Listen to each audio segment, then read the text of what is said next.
Come on, you can't just throw a tag title match like that.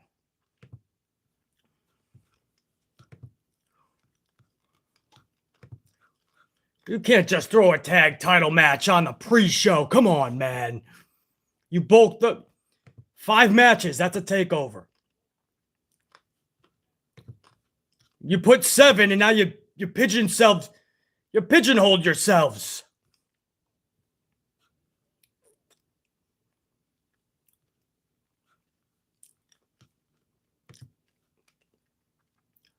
Unfucking real, man. Don't even got my coffee set up. They're starting the show already.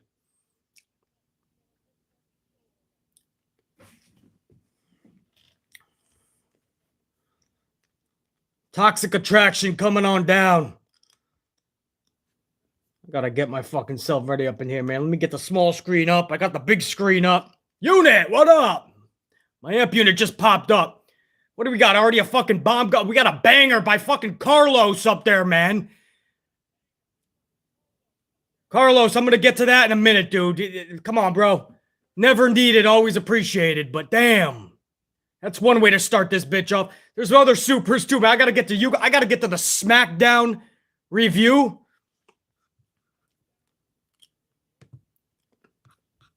Guys, I got the Smackdown review I still have to go over. I was fucking 10 minutes late, some shit. Hopefully you guys can hear me. Hopefully I'm not blowing out every fucking mic. If it gets too staticky, let me know. I'll start pushing buttons. But if it's not too staticky, then we're good, man. Guys, they're starting early, man. They're doing one of the title matches now. Raquel Gonzalez, my gal Dakota Kai, taking on Toxic Traction, GG and JC. So we got a title match right out of the gate. I hope you guys don't mind, man. I got to do the Smackdown review kind of simultaneously. We're just in introductions right now, don't worry. But Smackdown started off with the Andre the Giant Battle Royal. Aside from Robert Roode, Dolph Ziggler, and Finn Balor, everyone else got the dreaded jobber entrance. The finish saw Madcap Moss legit eliminate U.S. champ Baron Corbin. Baron Corbin. It's not April Fool's, BC. U.S. champ Finn Balor. And BC thought this was an April Fool's joke. Madcap Moss wins on April Fool's Day. But no, that was actual, man. Your U.S. champion got eliminated. Got eliminated. Madcap Moss eliminated Finn Balor. I don't fucking have a clue how that decision can even make its way through that curtain and in that ring live on national television, have your U.S. champion lose like that. And that wasn't the first time Balor lost last night either. Or not the only time. That was the first. He lost again later on, brah. And we'll get to that. This match just started, guys. NXT pre-show tag titles on the line. JC and GG. Toxic Attraction versus Dakota Kai, Raquel Gonzalez. We start with a fruit roll-up right out of the gates. Dakota kicks out. Dakota tries to roll up. It's just a roll-up fest right now, and it's pretty ugly.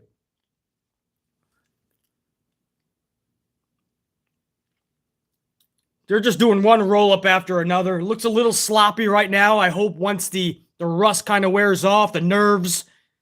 Here's another fucking backslide kind of roll-up. Raquel's trying to pump up the crowd. Half the crowd's not even there yet, Raquel. You're on the fucking pre-show. Well, now I'll go back to this match. Right now, it's just sloppy. They're trying to get their footing, guys. But that was the Andre the Giant Memorial Battle Royal. That's what started SmackDown. So, Finn Balor just loses like that. Is this going to set up a Balor Madcap Moss feud? Wow, can't wait for that shit. Said nobody ever. Next was an Intercontinental title bout. The one and only Ricochet. The one and only residential mayor of Jobberville, Ricochet, was against Los Lotharios, both Angel Garza and Humberto. Again, this was A triple threat. Rico wins with a beautiful ending sequence, BC will say, man. It was a 630 on Garza, straight into a recoil on Humberto, and Humberto took the recoil perfectly. And for BC to say something was fucking perfect, bro, I mean, that's how you know this thing was fucking legit. Humberto took that perfectly. Takes two to tango. I'll give Rico shit his props. And he actually won a match. Sasha Banks, Sailor Moon, was in there with Naomi next, defeating the women's tag champs, Zelina and Carmella. This was in 5 minutes. I love seeing my gal Sasha and Naomi collecting W's, but never should champions be losing like that, especially 24 hours before WrestleMania. You cannot do Zelina Vega, Carmella, or any champion dirty like that, and I'm going to get to Balor in just a minute. And that's for my own gal, Sasha and Naomi, man. But champions should not be losing like that, especially right before a fucking pay-per-view and especially before WrestleMania. Come on, bro. We have to do better than that. Again, guys, we're right now, we have a pre-show going on NXT right now. The tag titles are on the line. I'm trying to commentate some of that too. We don't have a bunch of time. I'm covering the whole pay-per-view today. And WrestleMania later tonight. Come back to the channel. It's an all-day fucking live stream, basically. So I have to go over the WrestleMania Smackdown now. So we went over the Andre the Giant Battle Royal Memorial. We went over the IC title bout with Rico shit defending and retaining against Garza and Humberto. We went over Banks and Naomi defeating your fucking tag title holders.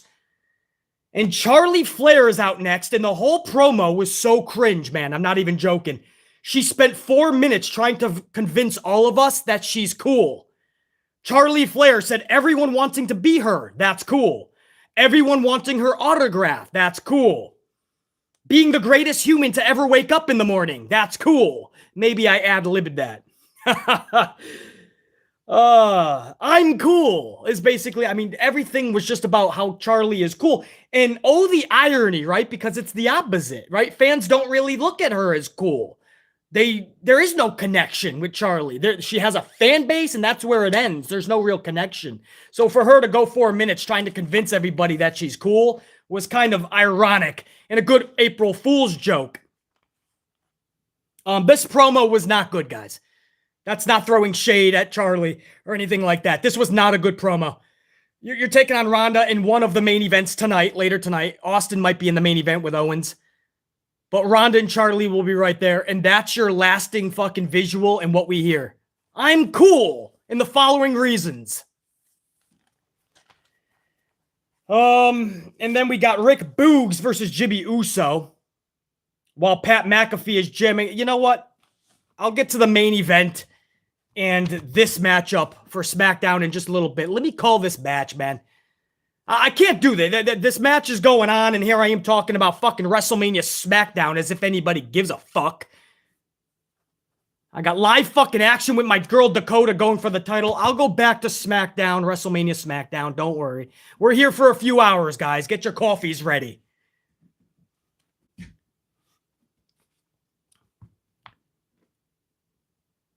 Dakota's in there throwing bows.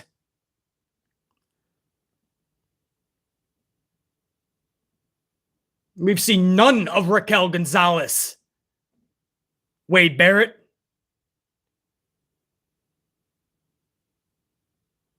No, you ain't beating Dakota like that.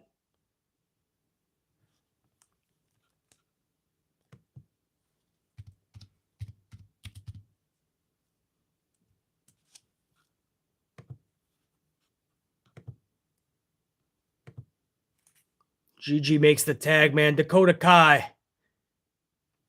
Dakota Kai getting up to her feet. JC to the ropes. Oh, double team. JC and Gigi knock Dakota. Dakota's getting her fucking ass whooped. Ooh, she got stacked. You ever see Dakota get pinned? She gets stacked up, so every single time you think she's not kicking out. Her body is so flexible. It's like Sasha Banks. I mean, you could put her legs up and they'll fucking go right behind her head. Hey, there's my girl. Wendy Choo. Wendy Choo throws some fucking orange Fanta in the face of Gigi. Raquel finally wakes up from her nap. Takes out Gigi. JC's in the ring. Do we got a fruit roll-up? Are we going to get a fruit roll-up? This is how you beat everybody. Scorpion kick. Okay. I want to see more Wendy Choo. Oh! She got that fucking Kai kick. Gonzalez with JC up at the top of the fucking Empire. Down on her dome piece. Raquel stacks her up. 1, 2. Put the titles on the new champions. Dakota Kai and Raquel Gonzalez.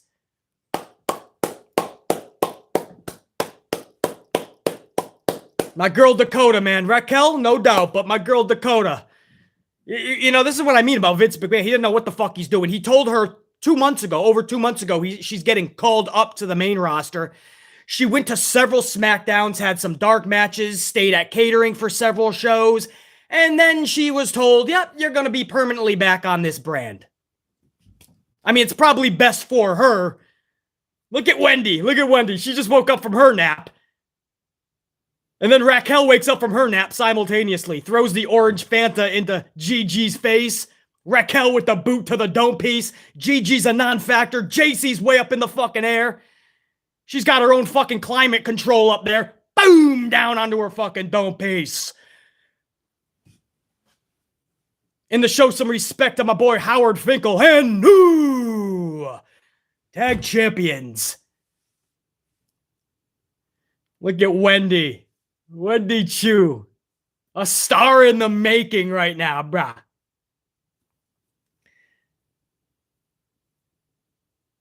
There they are, man. There they are, man. We'll see if they get it right this time. All right, now we're in a promo segment now, man. Just showing some WrestleMania clips. So we'll go back to NXT. That was your pre-show. We have new tag champions, guys, just crowned live down there in Dallas. So, what's the time now, man? We're about 7-8 minutes away from the actual show. We'll go back to that. Let me finish off SmackDown, WrestleMania Smackdown, real quick. We went into the actual wrestling main event, which was Rick Boogs taking on Jimmy Uso.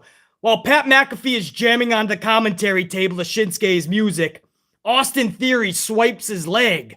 Pat McAfee drops down onto his back and back of his neck. He's pissed off. He chases Theory all the way to the back. Theory goes to Vince McMahon's fucking office. So Pat's like, I can't go in there. And then Pat's like, fuck it, dude. He kicks down the door. Vince is right there to storm out. What are you doing? You want to get fired? Get back out there and do your job. So Pat's like, all right. So Pat goes back, does his fucking job. Theory is standing behind Vince like literally a spoiled little bitch boy. And it's perfect. I mean, it's brilliant. The way he's just standing there like somebody, like a kid would pick a fight or do something, and then when they get caught, they hide behind their parents. He was hiding behind Vince like a little bitch boy brat, and it was brilliant on Austin Theory's behalf. Theory then comes out later in the match, throws a Coca-Cola in Pat's face. Michael Cole holds him back. Finn Balor then hits the ring and takes out Theory, and we go to commercial. This was literally for no reason other than to get us to a 6-man tag, because Vince McMahon had nothing else. He had no creativity last night, as always. So he paraded Finn Balor out there to do a 6-man. Sure enough, we come back from break. We have a 6-man. Finn Balor and Rick Boogs and Shinsuke versus the Usos and Austin Theory. Now, Theory wins this match ultimately by defeating your U.S. champion, Finn Balor, his second loss of the night, via the ATL. I just don't see how, we could scream till we're fucking blue in the face. It wouldn't matter. Champions losing flat on their back, champions losing right before the biggest fucking event of the year, champions not even on the biggest event of the year. I mean, you can't get worse than this type of booking. And what's sad is we see it every week. So that's how they went about it, man. Finn Balor, they want you to know that just like Ricochet the last couple of weeks before last night's win, they want you to see that even though he's got a championship, he's still a bum. Main event was reserved for Happy Talk. Guest Madcap Moss featuring Angela the Sword. Drew hits the ring and takes his sword back and swings the sword around, breaking the table again, and the happy talk set. This is exactly what we already saw, right? We saw them steal the sword previously 2 months ago. We saw Drew McIntyre get his sword back, and that should have been the end of the feud. But because Vince had nothing for anybody, he rekindled it and just did the same stolen sword storyline.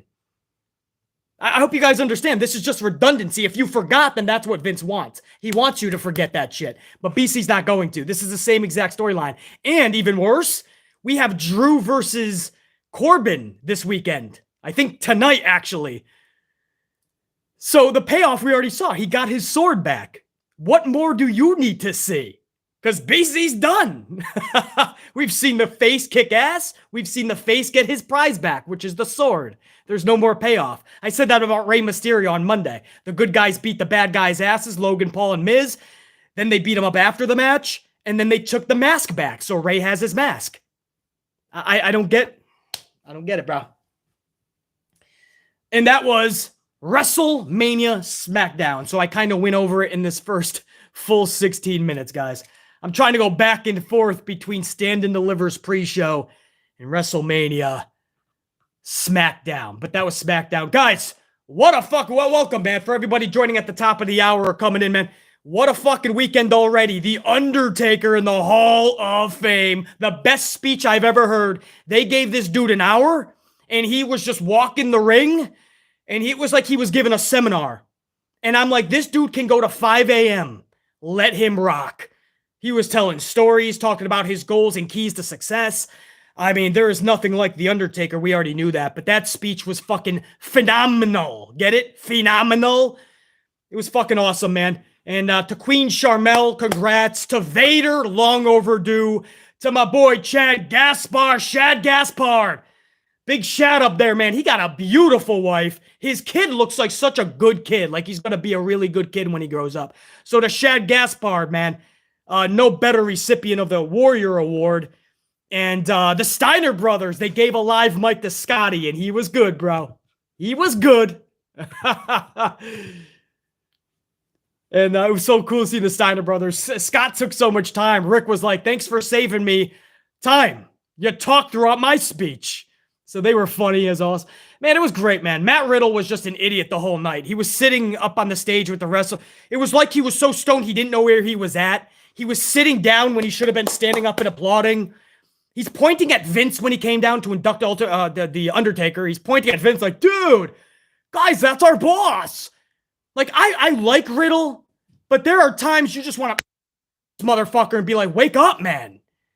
Like, you can't possibly be that fucking dumb in real life. There were so many disrespectful moments by Matt Riddle, man. And that's why the NXT locker room, this is a real story. The NXT locker room could not stand Matt Riddle. There's a lot of wrestlers right now, they cannot stand Matt Riddle, man. Because he's just so obnoxiously dumb when he needs to get with it. Oh, man, he is just beyond fucking obnoxiously annoying so many times. I can't stand him with Randy Orton. I can't wait till they break up. Randy Orton deserves better than holding this motherfucker's hand and selling fucking some Randy shirts. Anyway. Yeah, that was my side note on the Hall of Fame. Matt Riddle just totally fucking obnoxiously just pissed me off. Undertaker, so awesome. I want to also, man, that wasn't the only thing last night. I mean, what a weekend, dude. You got that Hall of Fame going on. You got my boys, the Briscoes, putting out a banger with FTR over on the ROH Supercard of Honor. That match totally banged it out. Do I think it could have been better? No doubt. They have another notch. You're dealing with time restraints. But if you listen to FTR in the post-event scrum, the media scrum, they were so nervous and shit. And to put out the match that they did, yeah, that's a banger that you can go back and watch. But to think about BC's words, wait, they could do even better than that? Oh, yeah. That's why I kind of wish they didn't shake hands afterwards, because I want to see them a few more times, and they can elevate. So trust me, man, you got to put more faith into FTR and Briscoes, and when they're in there together, it takes four to tango, and when they're all rocking like that, bro, unfucking real. FTR walked out as the title holders and the victors, but My boy, the Briscoes, man. My boys, they walked out. There was victory in defeat. And there was also a Samoa Joe debut. I just don't know. It makes sense ROH-wise, but he's going all elite. He's going to be there Wednesday, and he's going to be AEW. I don't know where they're fitting all these people, man. Until they go ROH, and they're still not going to split the roster and send half to ROH. That's not how this is going to go. Some of the AEW roster will go over, and then they're going to bring in a lot of other individuals. So no matter what, you could have 3 separate companies for Tony Khan, and he still has an inflated roster. It's good to see Joe, though. He's back home in ROH. I hope he's not solely AEW. Him, Briscoe, so many, man. They need to make ROH a fucking juggernaut that I was always hoping it was going to be. So we're just starting the event now, guys. We have a video package. Then Now Forever, Stand and Deliver is just hitting the airwaves. So you guys are missing nothing. So Undertaker in the Hall of Fame. You had WrestleMania Smackdown going on. You had the ROH Supercard going on of Honor. You got fucking tonight, Cody Rhodes possibly joining World Wrestling Entertainment. You could see Cody, just a few months ago, the executive vice president of AEW in a WWE ring. That would be a major score for Vince McMahon. You could see one of the EVPs of AEW just a few months ago in a WWE ring tonight. Stone Cold's going to be returning. And now we have a fucking NXT pay-per-view about to hit the stream now. Stand and Deliver. So damn, bro, I ain't got to hype all this shit up. But I am. Yeah, if Cody shows, that's going to be fucking nuts. I'm going to be live with you guys later tonight, man. We're going to take a few hours off when this ends. Stand and Deliver. I got a couple of errands to do. I'm going to be with you. So if Cody shows up tonight, you're going to get the live reaction, brah. You're going to get BC live with that shit. And yes, guys, it is going to be a good, the bad, and the ugly tonight. So we're going to do a live good, the bad, and the ugly. We're just doing a video package for Stand and Deliver right now, guys. You ain't missing nada. And real quick, before we do start off, man, I had a lot of fucking supers already popping in, and I want to get to them, man. Trev Reigns, the Tribal God, with that 20.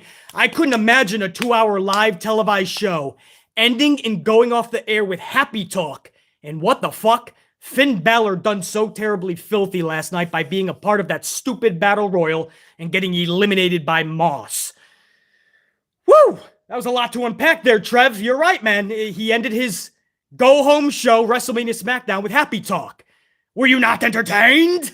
And then Finn Balor, your title holder, lost twice in one night because I am counting the Andre the Giant Battle Royal as you are, Trev.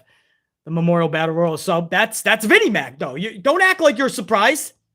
This is kind of what we expected, sadly. But this is the big show now. What's in the past is in the past. We're going to judge him tonight on what he produces. Trev Reigns, the Tribal God. Thank you for that 20, man. Much appreciated. Never needed. Always appreciated. Dave Mealy, what up, Dave? 999 says, I heard Charlotte wants to start selling hot sauce with Andrade. She might need to sell in the ring first before she sells anything else. LOL. I didn't hear that. Is that a true story, Dave? Charlotte wants to sell hot sauce with Andrade? Going to be in the sauce market with Jim Ross, man. Jim might not like that. If that's the case, that's a good one, Dave. Learn how to sell in the ring first. Dave, glad you got to join BC, man. Even if you got to hop in and out, man. I'll be on here for hours. So if you guys got to come in and out, I totally understand. BC's going to be with you for a couple of hours at least. We're just starting the show now, man. Tori Lachey. What up, Tori? 499 says, I have this really bad feeling that Ronda and Becky will win their title matches tonight and then go on to WrestleMania Sunday to have a unification match. Tori, I never really thought of that, to be honest. That could happen if Vince is honestly thinking about merging them all. And Tori, I'm going to one-up you on that. I was actually thinking because Ricochet, the U.S. title holder, Finn Balor, and the IC title holder, Ricochet, they have no Mania matches. I'm thinking if you're going to unify anyway, put them both in a ladder match, 4 other dudes, and put both belts high above, and you unify the mid-card title. I mean, that would have just made too much sense, maybe. But, Tori, if they're going to unify, then your idea, what you're fearing, and I would as well, that could be what happens, sadly. And I just can't see a scenario where Bianca's not getting it unless they do it correctly. But if they're unifying, then Tori, that situation is probably going to play out. Much love and respect, Tori, man. And yeah, I never thought about that for the women. I was trying to think of a concept on how to unify the mid-card titles if Vince is going to go that route. Cameron Grimes is coming out, man. You got Uso! Solo in there. This is a triple threat, guys. Or no, this is the ladder. What do I say? Triple threat. The tag match is coming later. We got the men's tag match, guys. There's a few schmazes on here. Speaking of ladder matches, you're about to get one right now for the North American title. Carmelo Hayes is making his way out now, so this is just introductions. Sam Byers, 10 spot. Greetings and salutations from Canada, BC. Sam, greetings and salutations. What up, dude? Thank you. Sheriff Rivers, 6 spot. I was going to go to WrestleMania because I love the atmosphere, but I didn't want to fake my enthusiasm or excitement there. I hear you, Sheriff Rivers. The atmosphere at WrestleMania is so electric, though. You don't usually need to fake it. It's pretty fun. Usually the atmosphere carries you through. And in a wild way, man, even though the cards are usually shit, and every year the enthusiasm for WrestleMania has been going down and down every year, somehow the cards end up pulling through. And on my good, the bad, and the uglies, I have a lot of goods usually. I don't know. WrestleMania is just a magical place, man. I can't really describe it. Sheriff Rivers, thank you, dude. Strict Tango, 2 spot. As a data scientist, I like the numbers videos you do when you post them. Strict Tango, I appreciate that, man. I'm a big numbers guy. Love statistics, finances, things like that. So I love doing those type of videos. I know it's not everybody's cup of coffee. But I love doing those type of videos. Thank you, Strict Tango. And Derek Fleming Jr., 199, here to watch the best all weekend. Salute, big dog. Derek Fleming Jr., thank you, dude. The bell just rang. Everyone's just staring at each other, but I got to get the Carlos Ray, man. 100 spot banger to start the stream off, to start WrestleMania Saturday. Carlos says, BC, just a small token of appreciation that the unit and I are putting together for you, to thank you for this week's work that you put in for us. Carlos, man, thank you, Pile Driver Finisher, for those the bombs in the fire, man, because that is absolutely a fucking bomb, a banger on the channel. You know how many coffee pods that helps BC out with. Never needed, always appreciated. Carlos, I don't have the coffee brewing yet. I'm going to wait for this match, which just started. But I'll give you a salute, man, with my Poland right now. To Carlos, to my all unit, man, because Carlos put you all up on this.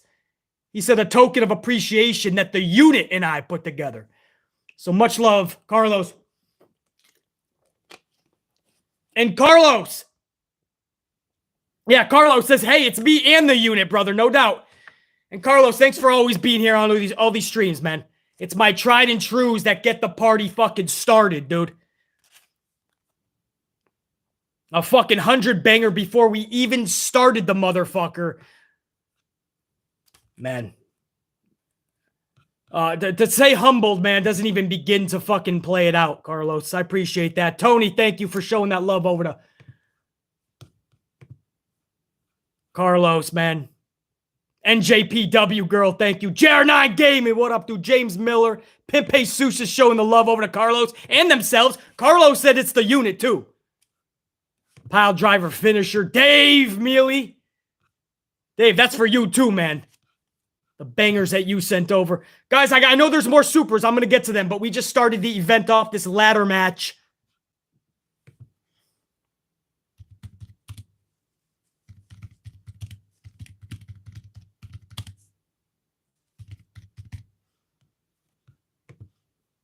Make sure we're good here, man. Hold on.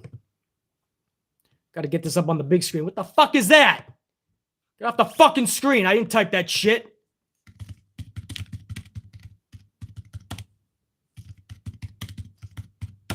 Come on. Here we go. I'll take it. Hold on, guys. I got you. I'm yelling at my own fucking computer. I can't get the fucking big screen giving me what I want.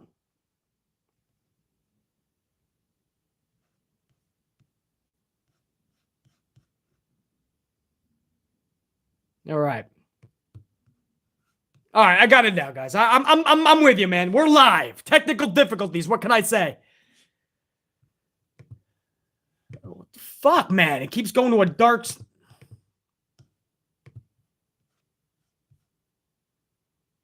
That better go off. It's like a tinted fucking screen. I'll start bashing you, motherfucker. You don't think I got more computers? I'll fucking throw you through the window, through the wall. I'll jump off the fucking 7th story with a fucking amplified elbow, bitch. You better lighten up. Oh, it lightened up. All right. I just had to yell at it. See that? Good shit. Oh, look at fucking Elektra out there, bro. Damn. Escobar take it out. Grayson Waller doing some damage in there.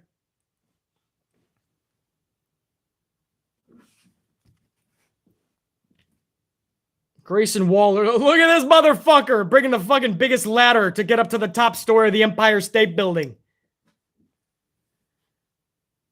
Uso!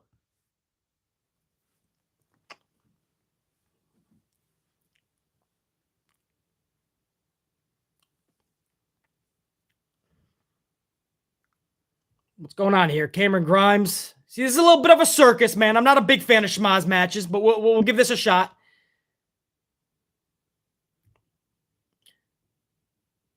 Flying Uso. Now we got a flying Escobar.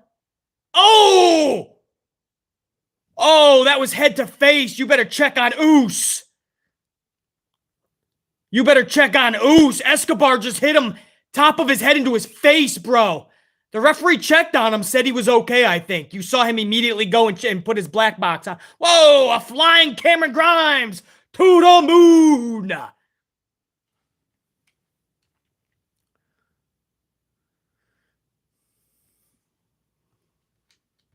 Fuck is Mello gonna do here? Just do your moonsault. It's not that fucking crazy. Carmelo's sitting there for 3 minutes looking up, looking at the crowd, like we're expecting like a fireball to come out of his mouth or something. It's just a moonsault, a springboard moonsault. Hit that shit, brah. Oh, in the face of Us. Damn, that Escobar flying suicide dive. I just don't think they're needed, man. So basically, guys, we have a spot fest right now. Everybody's getting their spots in, their sequences. Nobody's truly selling for the amount of time they need to. Grayson Waller's doing aesthetics in there. He's doing fucking cardio because everybody else is knocked out. I think he's trying to hit on fucking Elektra outside. Sokoa. Oos. I'm always going to call this guy Oos, man. Oh! He just sent Grayson Waller face first into the ladder.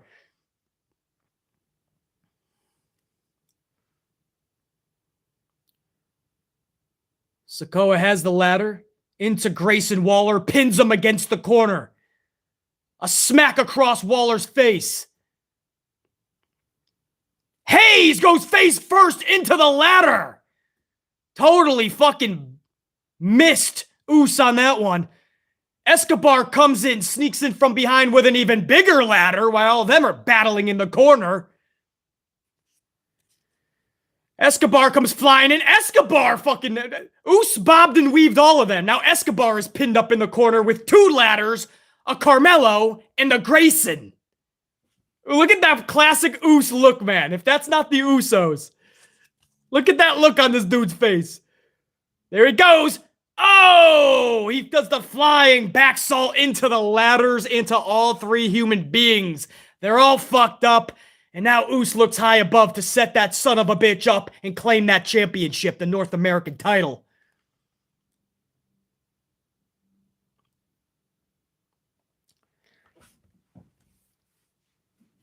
Cameron Grimes said, "Not so fast, motherfucker." Boot to the face. Now we have a slugfest between Us and Cameron Grimes. Oh, the fucking headbutt. You gotta remember, he's an Us. Ooh, he goes to super kick Grimes, but he gets pinned up against the ladder. Instead, it's a kick to the dome piece from Grimes to Us. Grimes now is gonna send the ladder. Carmelo is coming back, though. Carmelo Hayes. Spin kick takes out Grimes.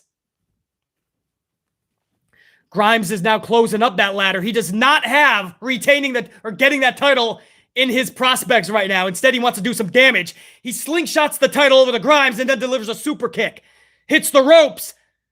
Flips over just to get an elbow by Cameron. This is what I mean. Sometimes when you do too many flips and dives, it's going to fall.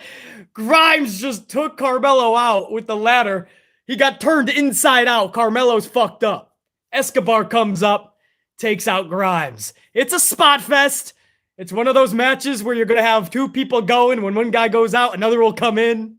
Oh, the ladder just went into the fucking crotch of Cameron Grimes. I'll tell you who's not. Oh, a double kick into the ladder, into the crotch of Grimes. There's two entities that are not going to the moon, baby. And that's Testy 1 and Testy 2 of Cameron Grimes. Oh, fucking Grayson tries to come in, but Escobar pins him down with a fucking shot to the dome piece with a ladder. Escobar's now going to ascend that ladder. Oh! A diamond cutter. Escobar was going up. Grayson Waller flew, not like Jordan. Nobody can fly like Jordan, but he came out of nowhere like a Randy Orton. And he delivered a fucking diamond cutter. Boom! And by the way, Escobar, great job selling that. Escobar did it perfectly. Looked like it was faced first. We got Carmelo Hayes and Waller now in there, the only two. Hayes is ascending the ladder. Grayson's trying to pull him back. Grayson with a stiff right to the dome piece, to the face of Carmelo. Now it's Grayson that ascends. Carmelo says no. Grayson says, get the fuck off me. Hayes with a slingshot.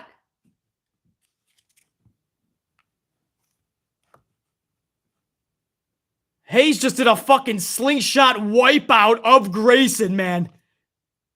Springboard off the ropes, slingshots and flatlines Grayson from the middle of the ladder. Now Grayson's out. Now Oos takes his place. He tries the same slingshot, but this time Oos gives him a super kick. Carmelo's down and out. Oos is now the only one standing in the middle of the ring. Oos is going to set it up middle. He's going to ascend.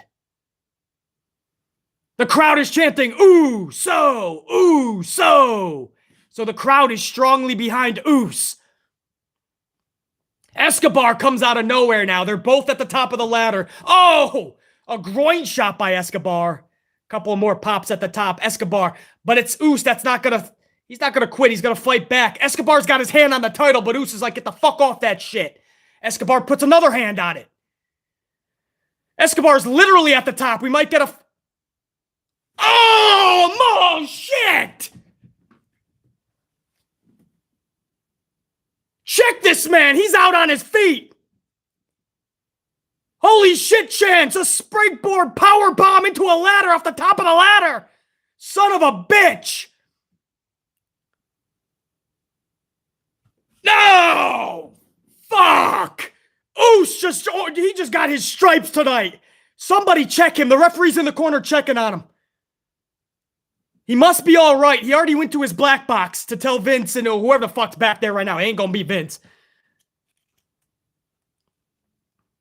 Michael Higginbottom, Shawn Michaels. H is probably right next to him. Wow, man. Ooze. Oh! A spin tilt-a-whirl by fucking Grimes and Escobar. How is there people in the crowd like this? There's people with their hands folded, dude. I don't even do schmazzes. This is fucking nuts.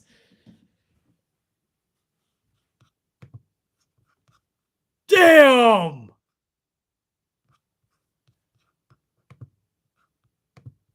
What the fuck is Trick doing? What is...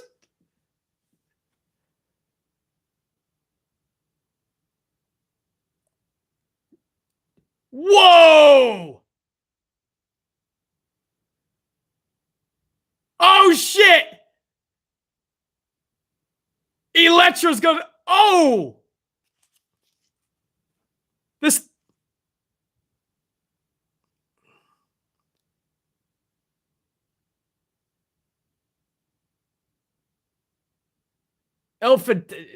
Phantasma's in the ring.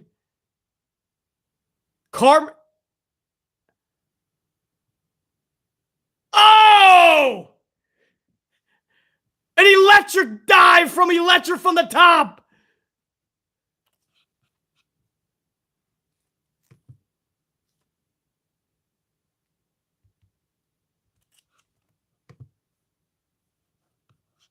Guys, everything went off the rails, man. This is exactly what I thought it was going to be.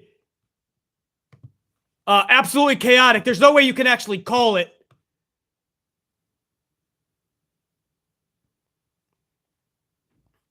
Electra is fucking phenomenal. I mean, she's one of the sexiest women on the planet, first of all. But then she's like, hold my coffee, watch what I can do.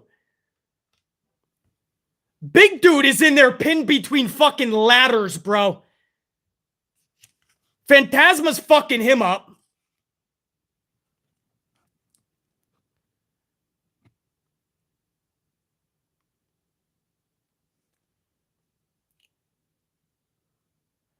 Somebody's got to check on Oos. Oos is back in the ring. This motherfucker just got fucking powerbombed to a fucking ladder from the top of the ladder. Now he's got fucking... Oh! He couldn't hold him. He tried. He's fucking rocked, man. Oos just had Phantasma up on their fucking... on his shoulders. And he couldn't hold them. And he kind of fell forward with them. He was going to deliver that Oos slam, though. You know it. Had him in that fireman's carry position.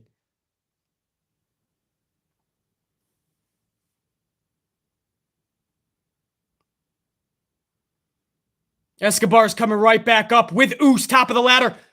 Trick Williams just threw them both. Chucked the ladder and they both slingshotted off the top rope. Both are out. Trick is now resetting up the ladder. Oos has got to be half dead now. Oos is not getting back in this ring, just so you know. I doubt it. What the fuck is Trick going up? This is like, remember James Ellsworth winning the women's championship for Carmella? Trick is not in the match.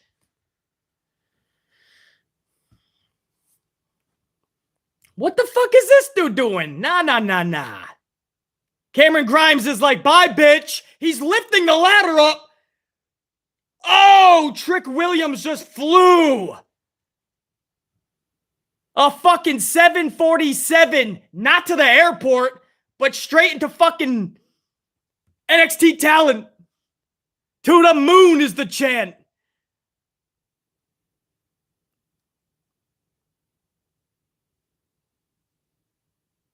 Big dude didn't even catch him, man. Big dude didn't even catch Trick.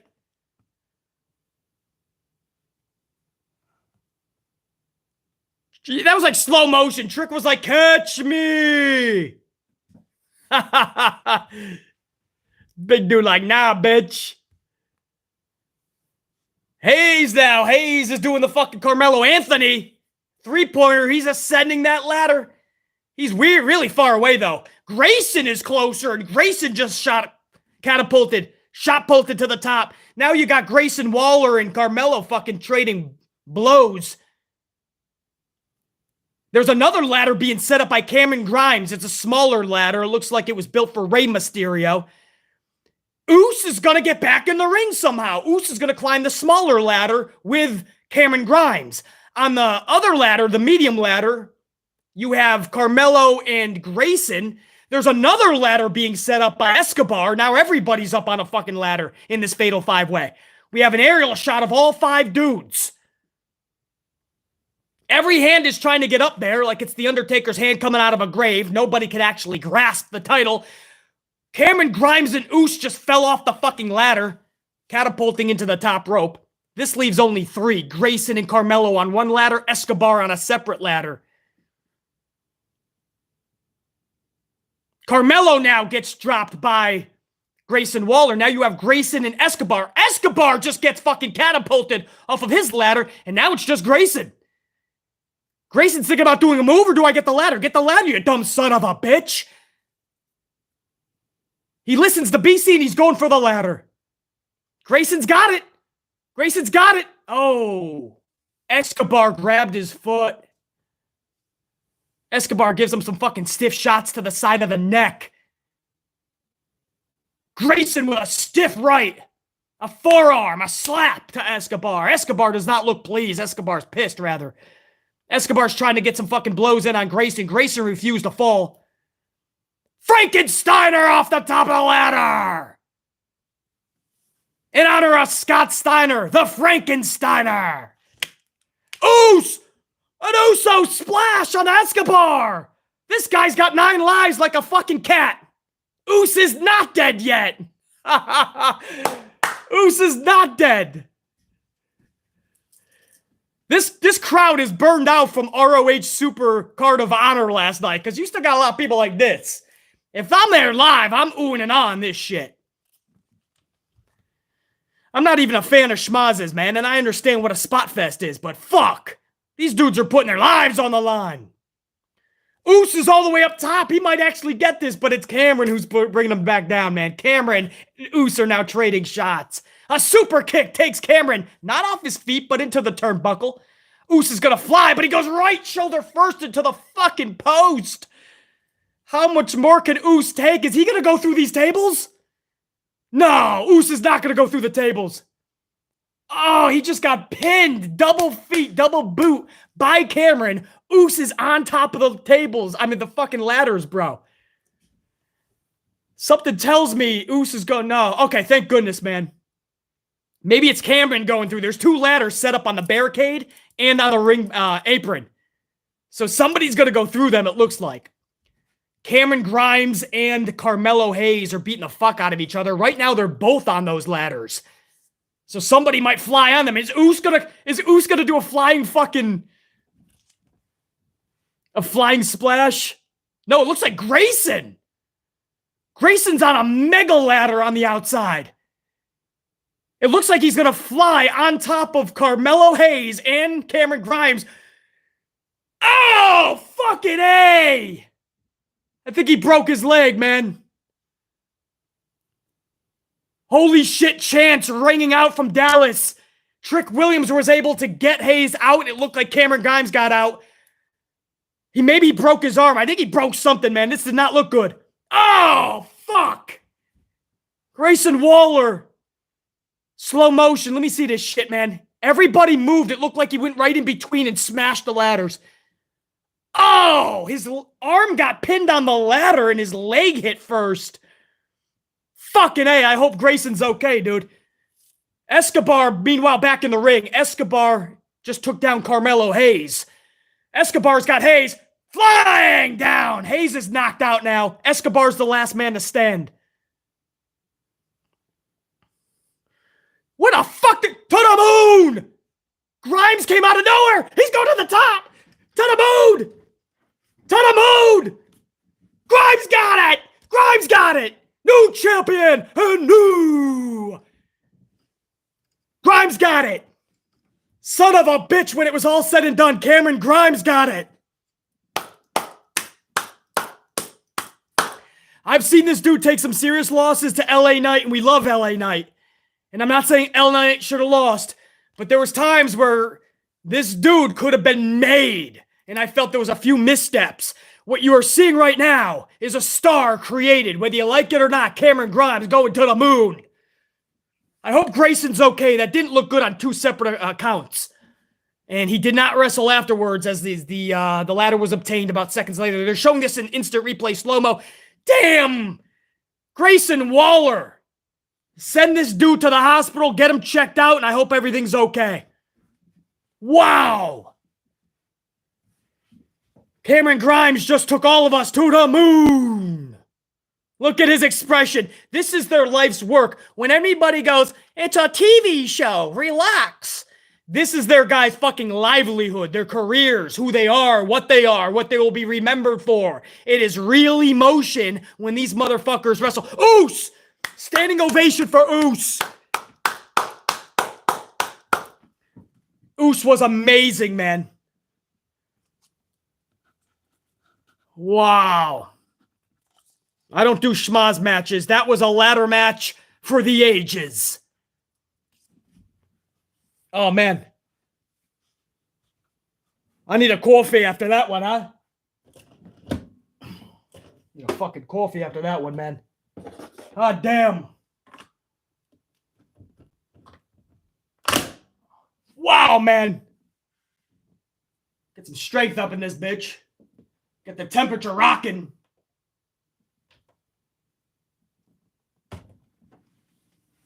Gotta get a coffee going now, man, after that shit, unit. We're going to a video package for Mania for tomorrow.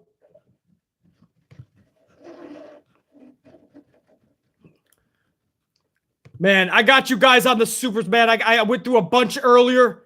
Headlined by fucking Carlos in that 100 banger, dude. And I also got Derek Fleming Jr., I think is where I left off, 199. Too much wagon behind Gigi for Dakota to roll up. Legit, Derek Fleming Jr. Gigi's got that shit, huh? But after just seeing fucking Elektra Lopez, damn, try rolling her up. Baby Shack 342 199. Hello, BC. Samoa Joe returned at ROH and is all elite. Yeah, we talked a little bit about that. Baby Shack 342. A great addition. ROH is where his home is. That's where he belongs. I hope he doesn't stay on AEW. It's just too inflated right now. Until ROH gets on its feet, I don't know. I mean, now Samoa Joe is going to take up a segment. I just don't know where all these people are going, bro. But it's so good to see Joe in ROH. Anybody that knows the history of ROH, it's just what's right in the world. Unsane the Plaster Bastard, Ted Spot. What up, BC? What up, Unsane the Plaster Bastard? Just stopping by before work to show some love to you and the AMP unit. And to ask, did anybody remember the time Jimmy Uso slapped Miz for real? It was about 7 years ago on Raw. Uso, he was probably doing the locker room a favor. Miz was not well liked. I don't actually recall that, but it's something so believable. So now I got to check that out, Unsane.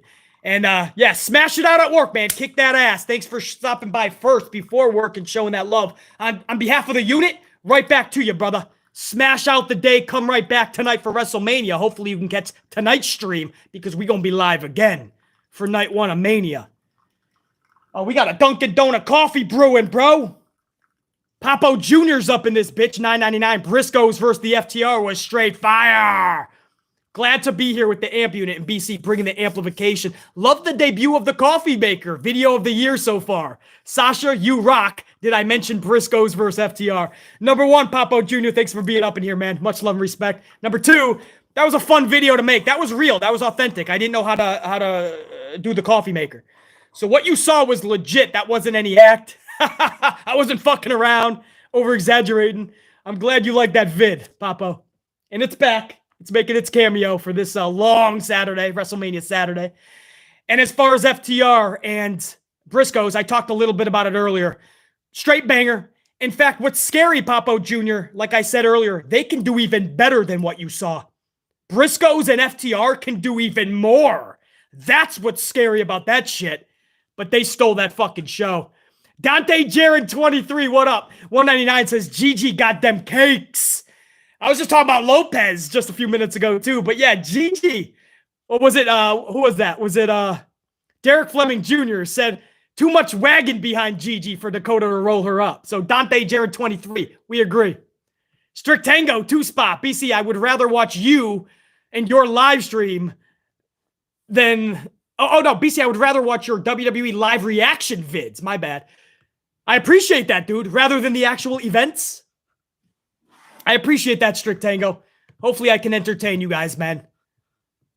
Even if you're watching the fucking actual thing and the real commentary, you got BC on the side. If you see me start flipping out, put on your headset. Maybe I'm going through a good rant.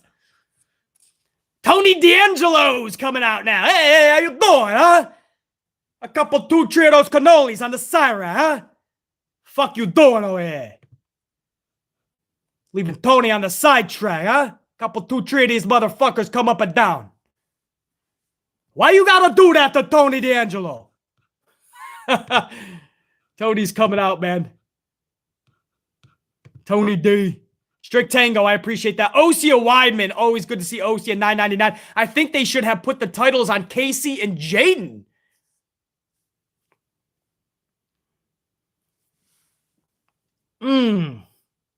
No Raquel. I think they gotta rectify the first title reign for Dakota Kai and Raquel. Otherwise, I would agree with that, Osea. It's not a bad outlet. I just think they have to rectify. I mean, if you're they're fucking around with Dakota. You're going to the main roster or not. You're gonna sit at catering for a few weeks. You're gonna have a few dark matches. Oh, we need you back on NXT. Listen, she can go. Dakota Kai is amazing. Raquel is a beast in the making. I'm okay with that. I like Dakota and Raquel, but I totally see where you're coming, Osea. I just feel Raquel, Dakota, a little bit better of a choice. Allison Tuckwab. Allison with a 499 says, do you think the ratings will go up if Vince McMahon retires and his kids take over? I think the wrestling company should stick in the family. It would be hard to picture it in like a Disney's hands, but if somebody like The Rock owned it, I'm all for that, Allison. But I do think ratings would increase because I think it would be somebody that would listen a little bit more to the overall audience, and you wouldn't see people dropping by the year. That's what's bad. People just, oh, look at Tommaso, man. We're doing a Tommaso video package that's pretty badass right now. Pimp Jesus 5 spot. Let's do the thing, BC in the unit. You know it, Pimp Jesus. Yeah, brah. The fourth one, 5 spot. Let's hope they don't do our girls damn dirty tonight. Bianca, Sasha, and Naomi. And you know what's sad, fourth one? They might all three be done filthy. But I'm holding out that hope that that's not the case, fourth one. Jay, 499, Baron Corbin needs a character change. I kind of enjoyed the Lone Wolf gimmick. His feud with Dean Ambrose was fantastic. Jay, I'm going to do you one better too, man. I didn't mind Broke Baron. He had fucking, his buttons were mismatched. He had mustard on his shirt. He was down on his luck. I didn't mind Broke Baron. Happy Corbin is fucking nauseating, basically. It's literally changed the channel type of fucking character work. I can't even just fault him. Tommaso Ciampa about to take on Tony D. We're just doing introductions right now, guys. You're not missing anything. So I'm just trying to get some supers up and going. Jay, thank you, dude. Not Puffy, 449. Hey, BC, been a minute. Can't stick around, but stop by to say hi. Stay amplified and watch out for the roll-up. Not Puffy. Good to see you up in here, man. It has been a minute. Come back, man, whenever you can. Throughout this stream or later tonight when we're doing the WrestleMania Night 1 stream. Always good to see you up in here, not Puffy. And you know we stay amped. It's the only way we stay, brah. And we're always looking out for the roll-up, dude. The roll-up is the way you beat everybody in this business. Pile driver finisher, 2 spot. What up, pile driver? Finisher. Waller's finisher involves him exiting the ring. Well, dude, I'll tell you something about Waller, pile driver. We got to make sure he can exit the fucking hospital tonight. Because it looks like he's going for a trip there. Something broke, something happened, pile driver. It did not look good, dude. Yeah, exiting the ring. Pile driver, good to see you up in here, dude. Allison Tuckwab again, 499. If Vince would retire and let his daughter and son take over the business, the ratings would go up. Then generation to generation, meaning their kids. Yeah, but you gotta first boot Vincent Kennedy out of the realm. I mean, this guy will be 125 before he steps aside if he does not sell, Allison. Sheriff Rivers, 5 spot. Not one person is standing or even seemingly enjoying this ladder match. I mentioned that a couple of times. There were some spots where BC was out of his fucking chair and I'm commentating the shit. And there's people in the audience like, oh, man, I want the Briscoes and FTR back. Or maybe they're just tired. Maybe, you know, they got up early. I don't know, Sheriff Rivers, but I would have thought that crowd would have been fucking electric for a match like that. And I'm not even a fucking schmaz guy. That's a schmaz as you can get. Derek Fleming Jr., 199. BC, can I get a, hey, Randy? I'm going to give you another one, Derek Fleming Jr. Hey, Randy. Whoa, man, 1, 499. Santos Escobar, I feel with good booking, he could be something special. No doubt, Woman 1. But Woman 1, can I just say, Andrade. He was the same way, man. Do you remember how special he was? And they just dropped the ball on him. You know, I understand he's not the best on the mic. I get it. That doesn't mean you don't book him fucking properly. He had the perfect mouthpiece in Zelina Vega. Even if you want Zelina to wrestle, she could still be the mouth. Zelina and Andrade worked perfectly. Lana and Rusev worked perfectly. There's no reason to fuck that shit up. Woman 1, absolutely. Big Nang, 5 spot coffee. Big Nang, what up, dude? LOL, BC, did you see the ringside crew moving the ladder to the middle? Someone's going onto the ladder. I didn't see that, dude. I got 3 screens set up. I'm trying to call that. Watch over on the supers. Check the screen out. Make sure you guys are still with me live. So Big Nang, there's no doubt I'm going to have to go back and watch the fucking card again, but that's something I got to watch out for. Big Nang. They tried to help out, man. These 5 dudes were in a war. The ringside crew's trying to help out. All right, now let's go over to Tommaso and Tony D. The match just started, guys. You didn't miss anything.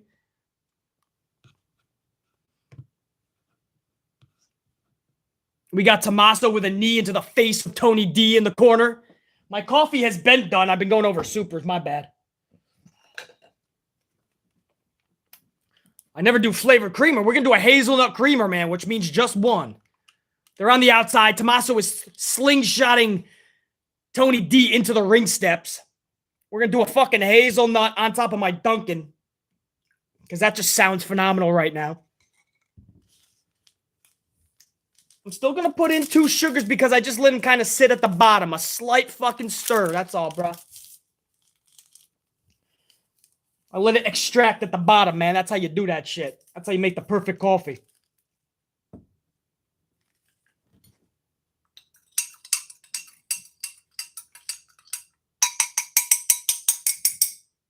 All right. Tommaso is taking out the matting, taking off the matting on the floor outside the arena.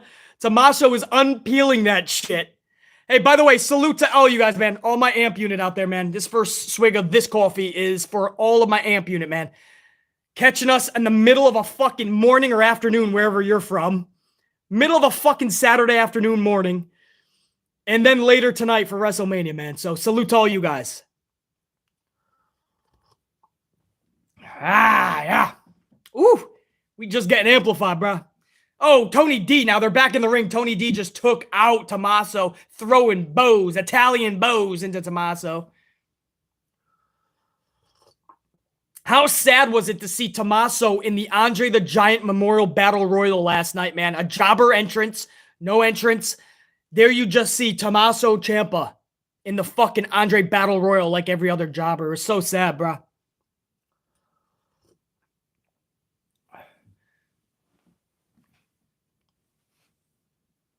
D'Angelo with a pin on Tommaso. You ain't gonna... I see no way. Man, I see no way realistically. And I like Tony D, but I don't see realistically how Tommaso loses this, man.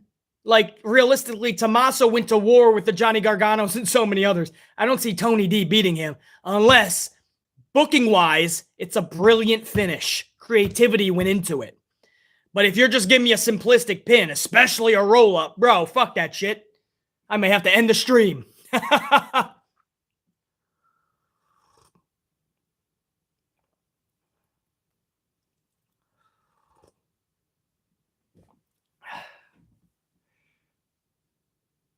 We got a headlock. This is going to definitely electrify the crowd that was already asleep during the ladder match. It's definitely not your typical NXT crowd from back in the day, but, you know, they loaded this with 7 matches. Takeovers were usually 5. I understand this is not technically a takeover anymore, but they used to be 5. You had a pre-show match that was a fucking title match, new champs.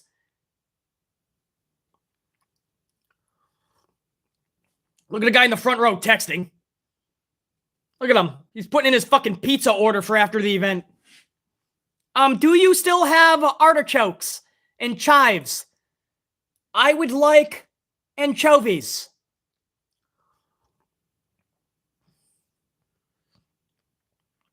Tommaso goes into the... No, Tommaso goes into the corner, slingshots right back.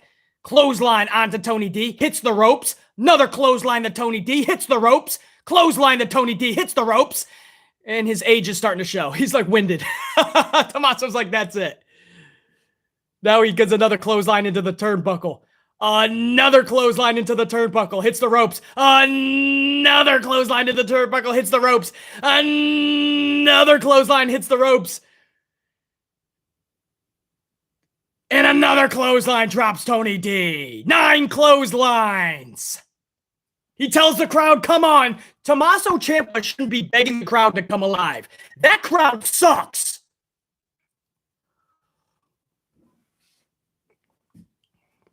Fuck that crowd. Tries to give that champ a boot, but Tony D ducks out of the way. Tony D now with that suplex. Drops him flat on his back, goes for a pin. It's going to take more than that. Tommaso ain't going to get beat by no fucking suplex, bruh.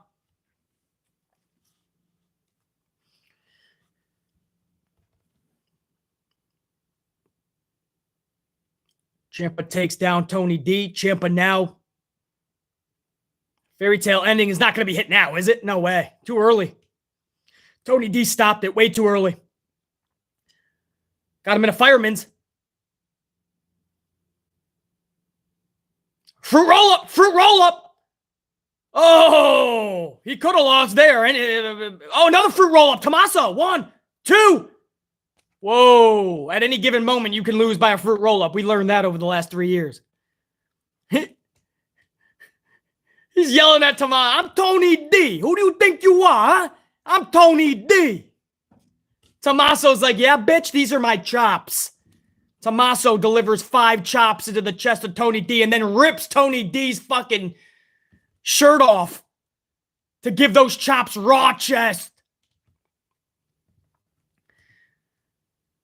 Tommaso's got Tony D up on the turnbuckle, puts him up on the top rope. Another chop for good measure that you heard in section 300. We got a good aerial shot, man. Everybody watching a fucking tennis or golf matchup.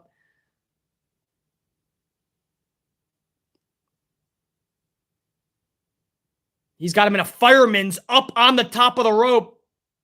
Or Tony's on the top of the rope at least. Tony was able to kick out of that. He just shoves Tommaso back down.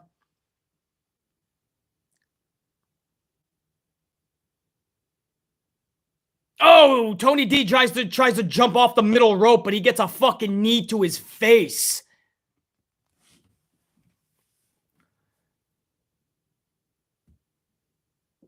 Not an immaculate chemistry thus far. We're just over 5 minutes in this match. There is nothing that anybody would have to go back and watch yet. Nothing is getting Dallas on their feet. 3 people are clapping. 1 girl's like this. The guy is still texting his pizza order. Old man Hanson is up there like fucking doesn't even know why he's there. So and that's sad, man. I like Tony D and we're really high on Tommaso. I hope this can pick up, but even if it does, would Dallas give a fuck? Now, ROH was only 2,000 in attendance last night. So I don't see how all these people were at ROH, man, and are burned out. You can't hesitate like that. D'Angelo went to hesitate to wait for Tommaso to deliver a punch. You can't do that. If Tommaso's not, you got to follow through with something. He's still going to learn this, man. You can't. Hesitation is not something you can do. We can forgive a botch. We can't forgive ugliness.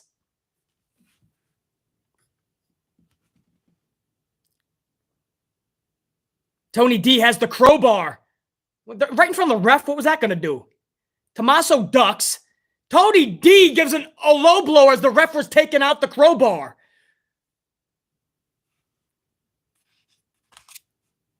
Tony D just hit that twisted fucking plex and Tommaso kicked out of it. What the fuck was the ref thinking here? Oh, that was a good stiff elbow to Tony D. Tommaso knew that he hesitated and it made it look bad. Tommaso was probably pissed off.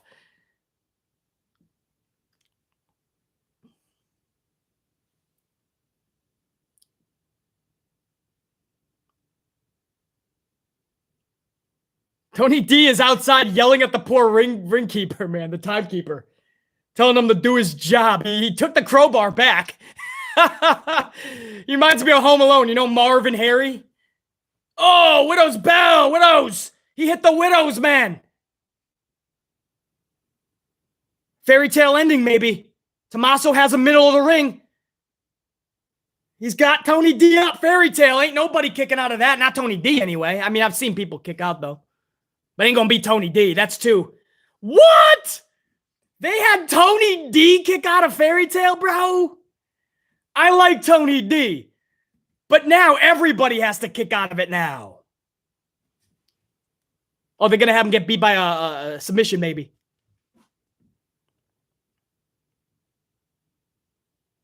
He's got the submission locked on. Tony looks like he's right at the ropes, though. He's going to have to spin back. I don't see what Tony would gain character-wise in tapping. He can't tap out, man. Yes, I'm glad he got to the ropes. I'm okay for Tommaso winning, but you cannot tap out, man. It's going to do a disservice and an injustice to the character of Tony D.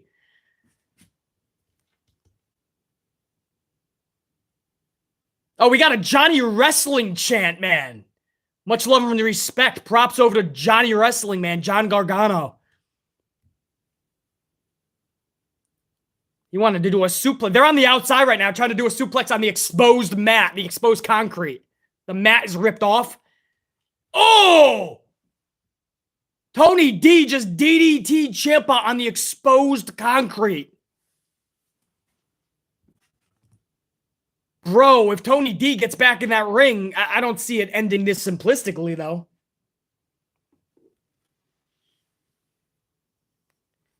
He's going to set him up for another DDT? No, he's going to place him back. Oh, look at Tommaso selling, bro. Tommaso looked like he was dead right there. Like his leg was pinned against the fucking post, and it looked like he was going to fall on his head, and he would have done it. Because selling is so important to Tommaso. That's what I mean, how important defense is in selling, guys. It doesn't matter how many flips and dives you can do. If you can't sell, you ain't going to make it. Oh, a fucking boot to the dome piece by D'Angelo. 1, 2. Whoa! What the fuck just happened?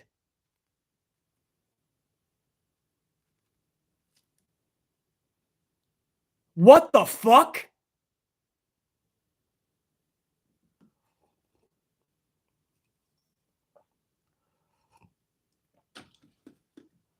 Bro, Tony D just cleanly pinned Tommaso. Yeah, I said cleanly. I don't care about the low blow earlier. Exposed concrete. I get it. The ref sees it's exposed the whole time. And any time you can go over and put it back if you want. He put him in the ring. He gave him a kick to his dome piece. And Tommaso's flat on his back looking up at the lights. But the lights are on. Nobody was home. Tommaso sold it beautifully. This was a huge career victory for Tony D. You got to believe it's totally passing the torch. Tommaso is now definitely main roster bound complete. What the fuck did I just witness?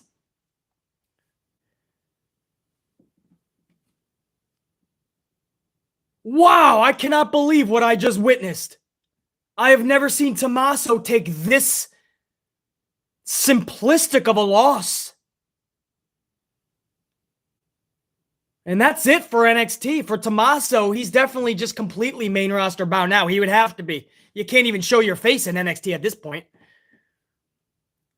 Man, I understand 7 crowbar shots of the dome piece, baby.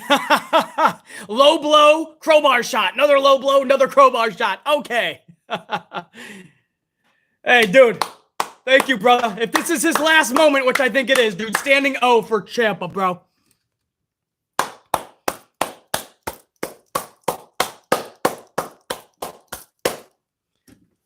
Thank you, Ciampa. Huge, huge. Thank you, Ciampa.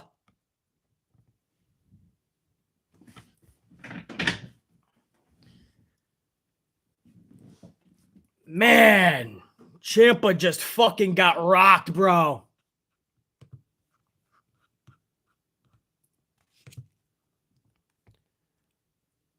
Wow, man, Ciampa got rocked. He's getting that love right now, though.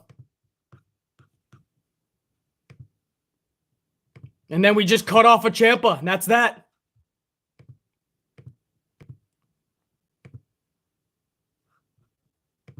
Damn, man.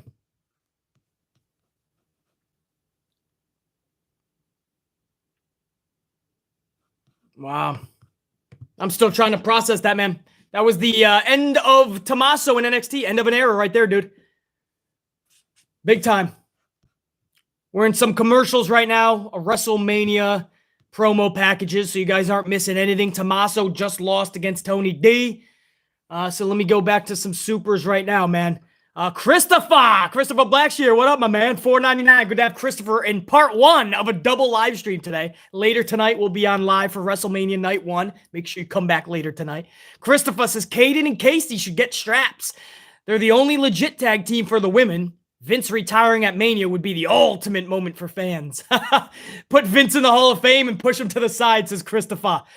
Caden and Casey. Catanzaro with a title, man. The problem with that, Christopher, is I just think there's way... And I love Caden. Not love. I like Caden. Caden Carter. And I like Casey Catanzaro, and I understand they're a defined team.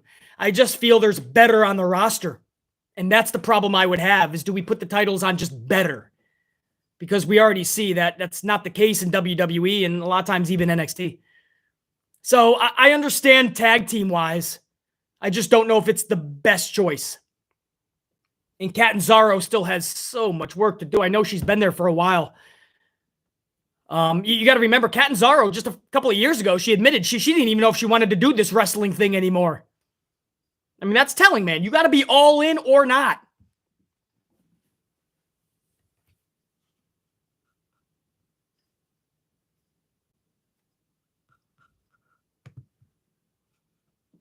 What do you guys tell me? Triple A? Of course Triple A. I told you Triple H would be there. He's probably behind the scenes. Why, did he come out into the arena? I got commercials. I don't think I pay for the extra fucking... I get commercials, guys. I think I'm on a fucking $5 package. Is Triple H there or something? What are you guys telling me? I got 3 screens. I can't... I don't know where to... Oh, I got him. Oh, no, I don't. Oh, that's fucked up. I just went to the ending of the bow down to him, and then they went back to the... Oh, JR9. Triple H came out and hugged Ciampa on the stage. Now, who told you Triple H was right back with NXT guy? Who told you that? It was BC, right? But he was done filthy, basically. That may be the case, but guess what? It was an inside job with him a part of it. He's right back there, bro. He's helping with all the changes, guys. Okay, I got it back now. If I'm watching Peacock Premium Plus, now that I'm a charity now. Now they're showing us what you guys got to see live. Oh, I don't think that was planned, bro. I don't think that was planned. Tommaso looked like he was caught off guard. HK, oh, look at that. That's a good shot, though, man. Good shit.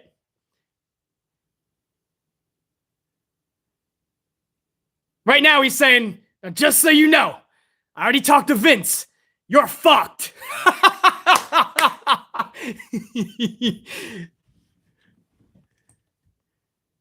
Good moment, though. Good moment.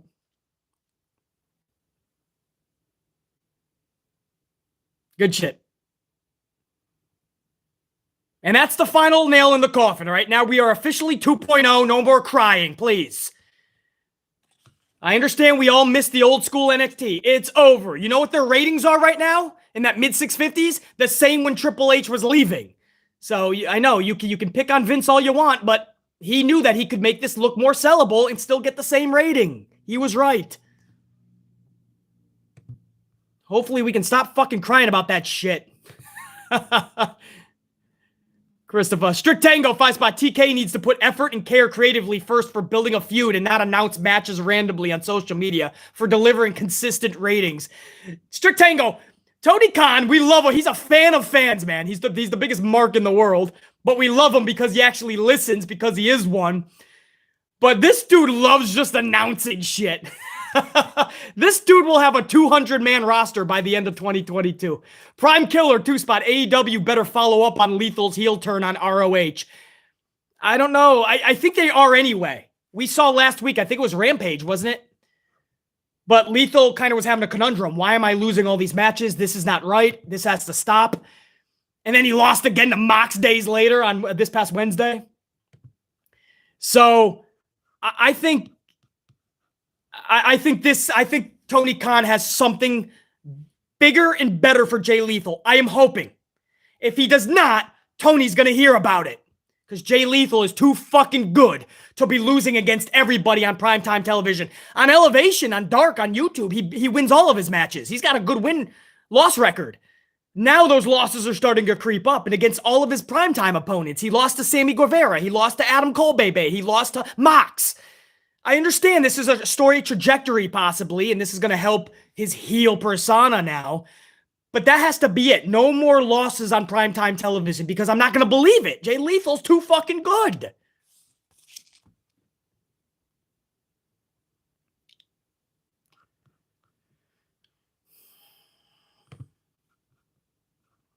Prime killing, no doubt, man.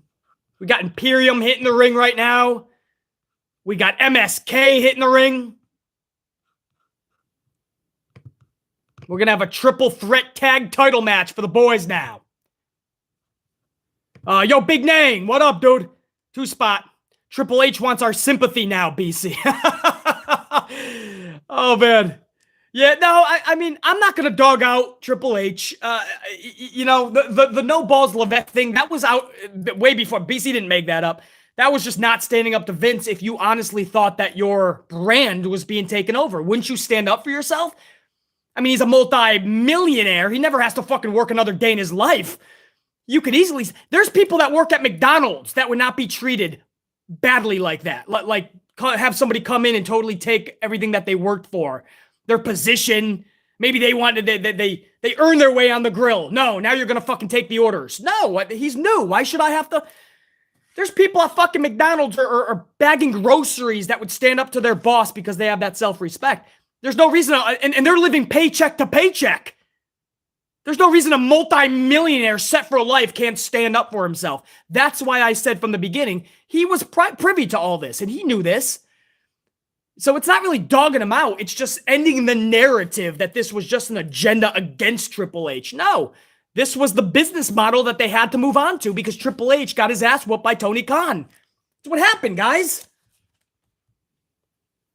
So I told you he was going to be right back with NXT. There was no way he was missing this event. He's been with NXT the last several weeks. The only reason he did that interview with Stephen A last week was because he knew WrestleMania was this week and he was going to be seen a lot. So he might as well get the cat out of the bag.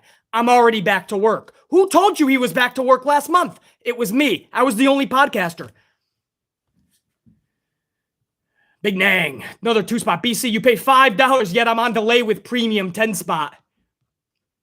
Are you on delay? I don't know what I fucking pay. I just signed up for Peacock. Evidently, you guys are on a better package than I am. You're getting fucking no commercials. I'm getting commercials. I have to upgrade, I guess. I didn't know that I was on a different package than you guys, man. So, Big Nang, I gotta go fucking check that. Darian Romero, 499, is Ciampa done with WWE like Johnny, or is he going to the main roster? Thank you, Ciampa. Darian, he's already on the main roster. That was the final nail in the coffin for NXT. Now he's solely going to be on the main roster where Vince McMahon will put suspenders on him, put some face paint on him, and call him Dockside Dixon. And his character is going to be a fisherman. That's going to be Tommaso. Dockside Dixon. Well, Skagnetti. Hello, everybody. I'm Dockside Dixon. I just caught myself one of those 6-inch, big old 6-foot trouser trouts. You know what I'm talking about? You go down into the deep of the Pacific, you get one of those trousers. Yeah, those trouts. Anyway, Dockside Dixon's gonna take you out, Rico shit. So Darian, he's not leaving WWE. He's just leaving NXT finally for good. That's what you just saw, and that was Triple H saying thank you for everything. Go rock 'em, bro. All right, we got a triple threat tag match for the titles now for the boys. Imperium's in there. MSK's in there. And the Creed brothers are in there. This is going to be a little bit of a schmaz, man. This is 6 fucking dudes fighting for 2 titles.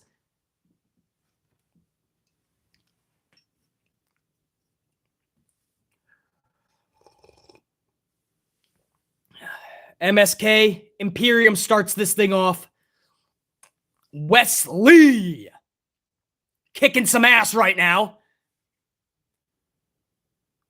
Wes is flying around like a fucking ping pong ball.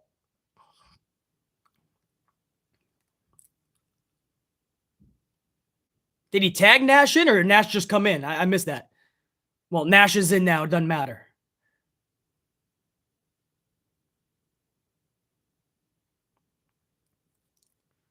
Who's that? Who's getting nailed there? Brutus, I think, is in the corner.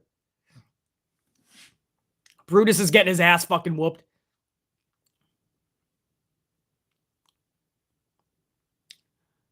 Nash Carter now getting fucked up. Imperium doing the job.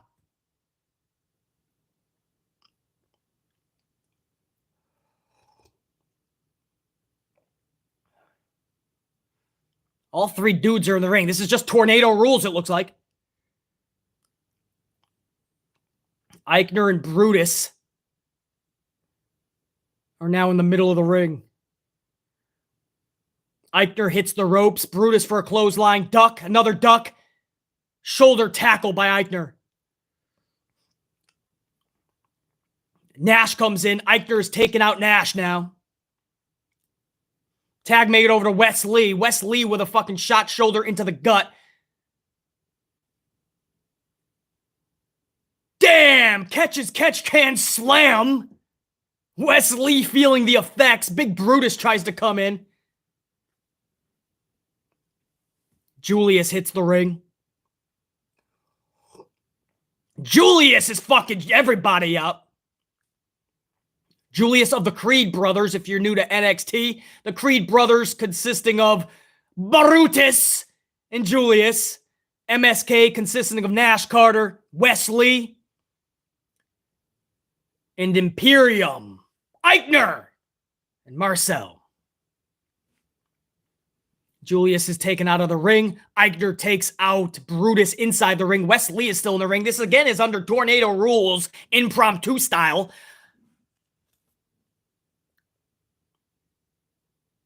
Marcel comes back into the ring now with a tag.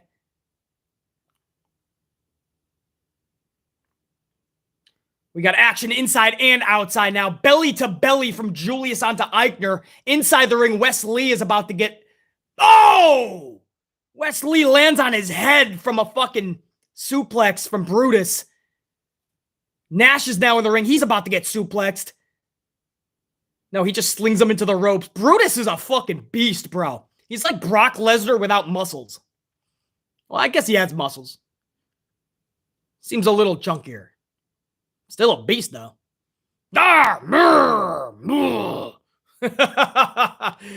Don't you gird on me, man. I just did delts early this morning. My delts are on fire, brah. Look at these fucking delts, brah. Fuck out of here. Julius is tagged in now. You got Julius versus Barthel.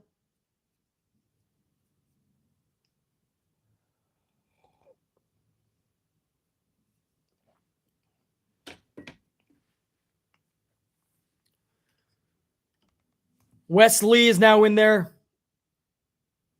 Too much chaotic. Man, we just need a good one-on-one match coming up, man. We started out with a fucking ladder match. You go into that weird Tommaso moment, man. It was slow, and then it heated up, and then slow. We need one of those old-school NXT TakeOver matches. You think Dolph Ziggler and Braun Breaker are going to deliver? Possible.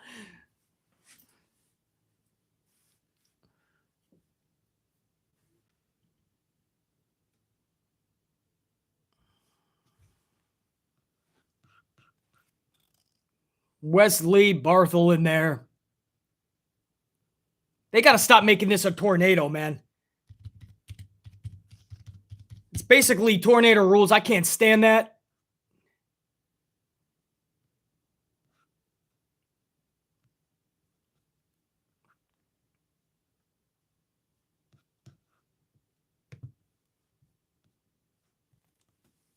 You're talking too much. We can pick up on the mic, man. They're telling each other what to do. They're a little sloppy right now, man.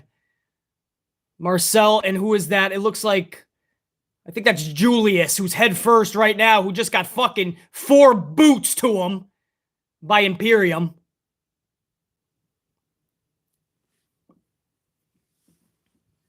Eichner now taking everybody out.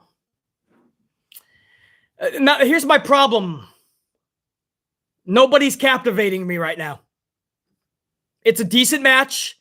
It's nobody can sell properly because everybody's setting up their next spot. I can't stand schmazes. I'm not being captivated because it's a schmaz. There's no in-ring psychology. It's getting sloppy. Everybody's telling each other what to do. I'm starting to get pissed off right now. Get this shit under order. Come on, man. You got good talent in there, bro. No reason this shouldn't be on track. You don't have to be a car crash. FTR said it perfectly in their scrum, their media scrum last night against the Briscoe brothers. FTR was at the media scrum, and they said, that was a nice catch by Eichner over to fucking Julius. Fireman's carry. Very nice by Eichner. They're all strong. FTR said, man, I think it was Dax, and he said, you know, we're not the people that are going to do the fucking flyings and the dives and the 696s and the 850s. Oh! Nash Carter just Frankensteinered Eichner into his own fucking partner, Marcel, on the outside. That looked pretty badass. And now Wesley is going to fly. Yeah, that was nothing. I've seen that a million times. That doesn't ooh and ah me anymore. And this goes back to what I was saying, man. Dax said, FTR said, we don't do all that, so we have to captivate in another way. We have to use this. We have to use in-ring psychology. You know, we have to show this is what Dax and FTR said. We have to show fans that it doesn't have to be a car crash all the time. You don't always have to be a car crash. This is a car crash. And look at the audience. Nobody's on their feet. Even if they want to chant, this is awesome right now. Nobody's electrified. The guy is still ordering his pizza. Old man Hankerson's still like, where the fuck am I? The girl is still like this. So this car crash does nothing. You guys know I'm right, man. You could slow this down and use psychology and get the same reaction from the crowd. The only difference is they might be a little more into it. I don't need no fake "this is awesome" chant. And they're not doing that, by the way. I'm just saying. I wouldn't doubt if any moment you get a "this is awesome" from a crowd that literally looks anything but like "this is awesome." We have 3 people on the top rope now. Eichner looks like Nash Carter, and it looks like Julius. A suplex that literally didn't even hit MSK, but they somehow flopped. I don't need the car crash. I seen it in the opening bout with the ladder match.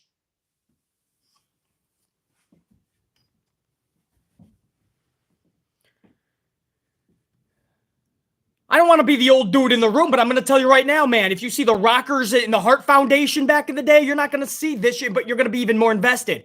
If you see the Legion of Doom versus the Demolition, you're going to be into that shit.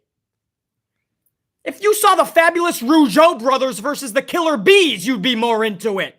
If you'd seen the Midnight Express versus Money Incorporated, you'd be more into it. Now you got Brutus going up to the top rope, risking his life and career for no reason. Does a fucking cannonball like he's going into the fucking deep section at the pool at the Hyatt. Like he's on vacation. Watch out, honey. Cannonball. But for what? Yeah, that's one impressive visual. Look at this guy. He just tucks his knees. Literally like he's at the pool at the Hyatt, the fucking Hilton. Fucking Brutus. Imagine Brock Lesnar doing a cannonball. And not one person is off their ass. Look at the crowd. Not one person. You gotta ask yourself, is the reward worth the risk? Nice double team now by Creed brothers onto Nash. Nash is now for the pin. Wait, you got fucking Brutus still in the ring. Why is the count happening? This isn't Tornado, is it? Maybe it is. Oh, fuck. Dude just snapped his head. Marshall just nailed Julius. Julius whiplashed into the steel steps head first. Referee doesn't even care to check on him. No, he was on the black box. The referee did check him. He's good. He did see the black. I saw the black box. That's good. Now, who is this? Now, I can't tell. Turn him around. Is that Brutus? Brutus just gets power bombed on the outside after a fucking flying forearm. Imperium fucking shit up. Still, nobody on their fucking feet in the live crowd. You can't make this shit up. JR9, is this a no DQ? Because that makes more sense then. Okay, I'll stop saying the tornado shit then. JR9, I caught the end of that, man. Can you confirm that for me? JR9, if you can hear me. That was a botched Frankensteiner, but it went into a powerbomb by Nash. MSK recaptures the championships with a little bit of a botched Frankensteiner. He just got him from the toes on the ropes, and that led into a powerbomb onto, I believe that was Marcel. We're getting a golf clap from the people that are standing. I love that, they put their bodies on the line. I love the passion and the risks that were taken. I can't totally condone them. JR9 it's always no DQ when it's triple threat on. It's always no DQ when it's triple threat.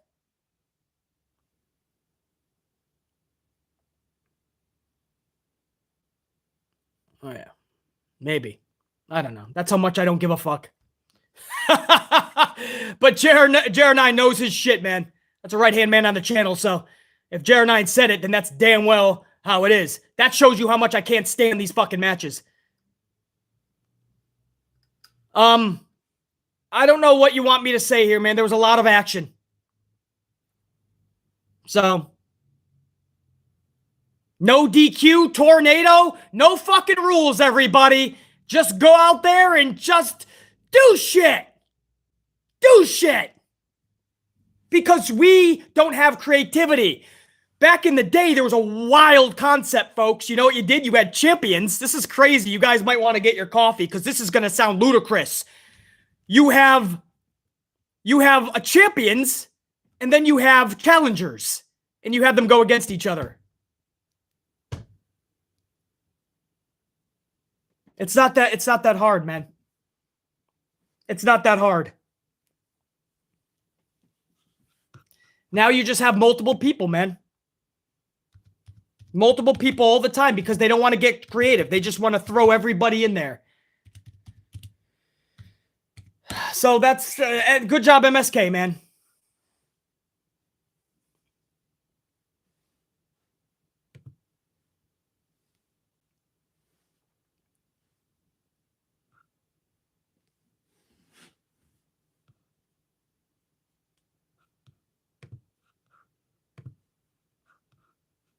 We're back in a commercial.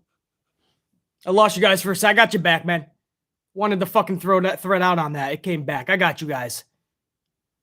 Yeah, no, there was never a reason for a triple threat here, man. Other than to give a lot of action. That was the thought behind this. This was to give a lot of action.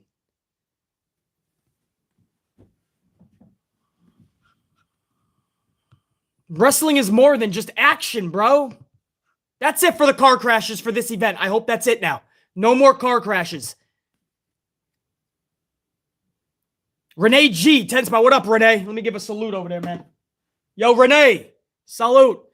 Thank you so much, BC. Love those short videos throughout the week. Our #1 news station. Much love.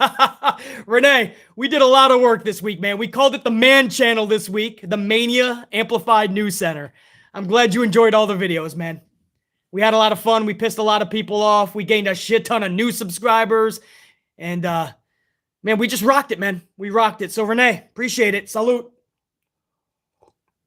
Big name, 5 spot. The Rock. When your crappy music hits, well, it's the big slow. Every single Rock fan be like, I'm going to go take a leak. This guy sucks.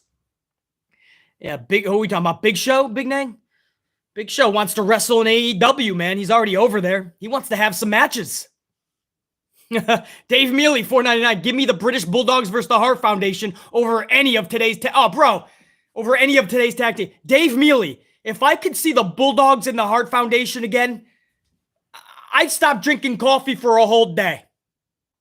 That's how you know I'm yearning for tag team matches like that. FTR and Briscoes. Man, that gave pro wrestling a life jolt last night at ROH Supercard of Honor. But Bulldogs Heart Foundation, you would never see them in matches like you just saw, dude. They would never, even if they had the athletic ability to do all these flips and dives, they wouldn't do it. because they know that's not pro wrestling. Oh, geez, you guys are right. You're telling me about the Fatal 4-Way coming up for the women now. So we had a 5-way for the ladder match for the North American title. We have a fucking 6 dudes going for 2 titles in the tag team division for the men. Triple threat. And now we got a Fatal 4-Way for the women's title. You can't make this shit up, man. Half the card at least is a fucking car crash. Big Nang, 2-spot. I'll take Dudley's versus Hardy's versus Edge and Christian. Schmaz City. Yeah, but you go back, Big Nang. You're missing one thing. You remember, what was that? WrestleMania 17 or 18 when they all were in there together? You go back to that car crash. That had something these wrestling matches don't. That had story. That had psychology. There was fucking meaning behind it. And most of those motherfuckers seemed larger than life in the tag team division. That's a big difference between what you see today. But you're right, Big Dang. I would still prefer Hart Foundation Bulldogs. But if you wanted to go a little bit of a generation right after, yeah, man, Dudley's, Hardy's, Edge, Christian, they put on fucking rock star performances. But we gave a fuck about them. That's the biggest difference.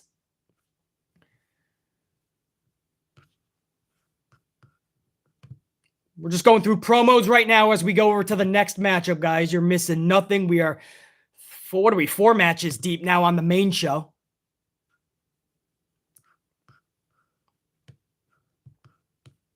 In fact, we're going over to what happened on the pre-show right now.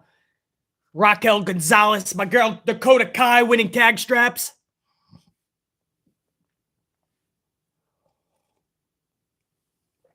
Wendy Chu, the devastating pillow to the head. It's one of the only things that could be more devastating than a fruit roll-up is a stuffed pillow to the head. Wendy Chu is a rock star, bro.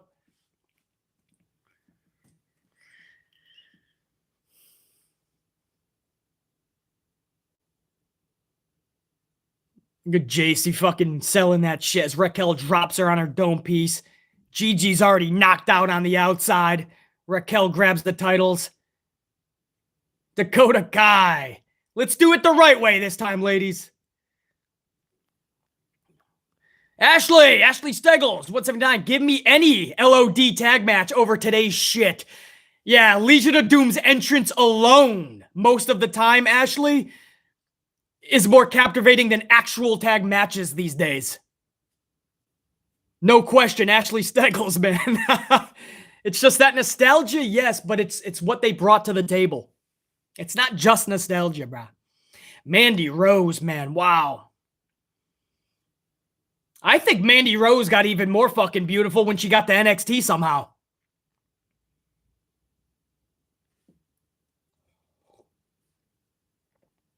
And what's good about Mandy is she came into her own, man. She literally wants to be really good at this wrestling thing. She's not just a pretty face trying to use WWE as a catapult to something bigger, Hollywood or whatever. She literally gets down and dirty. I've seen photos where she's bruised up and shit. She's cut up. Mandy actually wants to be fucking good and looked at as a serious pro wrestler. The problem is when she gets into places like with Kaylee Ray, we're going to find out if you got it or not. Now, I feel one of the best wrestlers in the world. I have 2 at the top of the list. The best female wrestler in the world is Sasha Banks and Io Shirai. The problem with Kaylee Ray and Mandy Rose is they have Io Shirai in this motherfucker. So there may be some times in this commentary where BC's fandom strikes and kicks in, and it sounds like I'm playing favoritism. So let me just tell you this right now. That will be the case. Because fucking Io Shirai is amazing. And then there's a 4th lady in this as well. Kaylee Ray, Mandy, Io, and I think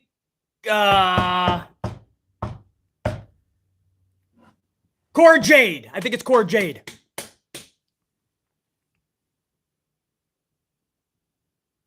A little AJ Lee in the making. Jade.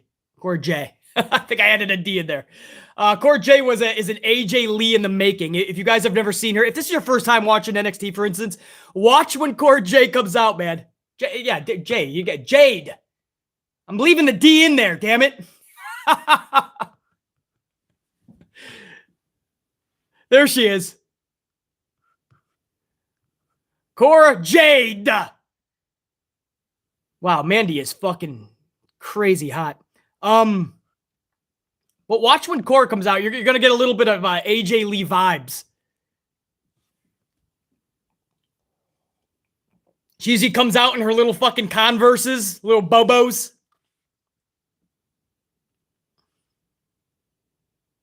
So I like all the women in this, man. So I know it's another schmoz, another fucking car crash.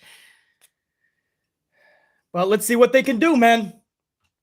Oh, who that? Strict Tango. 2-spot. It looks unlikely WWE will do Women's Evolution 2. I know. A lot of people, that's not a shame. I was down with it. I love having an all fucking women's event for WWE. I'm all for it. I know that's not a popular decision, but if you guys really are that against it, you literally, I'm not saying like, if you don't like it, don't watch. But it's literally just one event. Like, still watch wrestling in WWE, but if you really don't want to watch a women's event, just don't watch it then. It's not that big of a deal. It's just one night. But BC wouldn't mind it.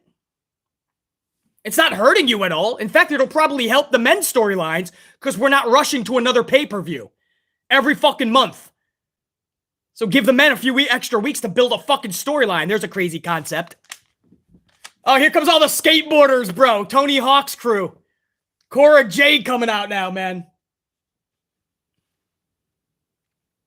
Oh, that would suck if she fell off, dude. I always say that about Darby Allin. See, don't you guys get a little bit of AJ Lee vibes off of her? You know that was her inspiration growing up.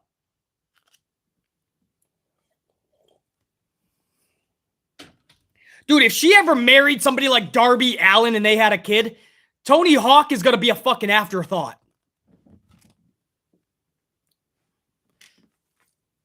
She a little pretty girl too, man, this Cora Jade. Then again, I said the same thing about AJ Lee. Yeah, who said that? JR9. A little bit of a mix between AJ Lee and Paige. That's actually a brilliant way to look at it.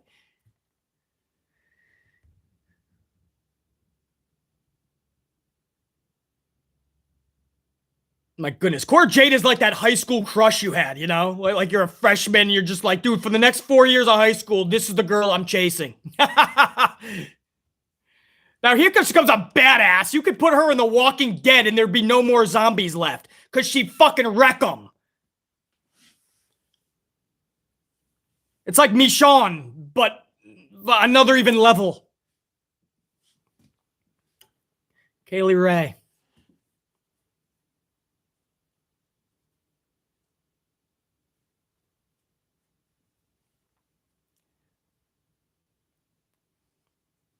Jer9, the queen of the Scots in the house. Yeah, you're behind. So I'm guessing, Jer9, you're for Kaylee Ray, right?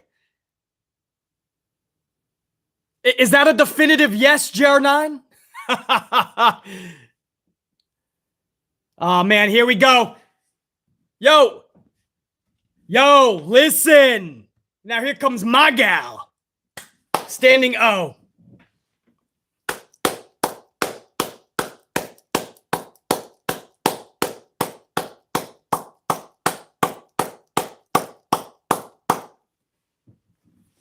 There she is, man. One of the best wrestlers in the world. Her name is Io Shirai. If this is your first time viewing her, enjoy. I wish this was one-on-one. She is one of the best in this world, not just the US or Japan. There she is. And mega beautiful. Always helps. There she is, man. Let me take you to Io.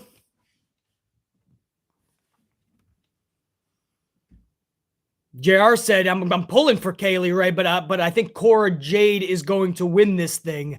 He looks that way. I'll tell you this.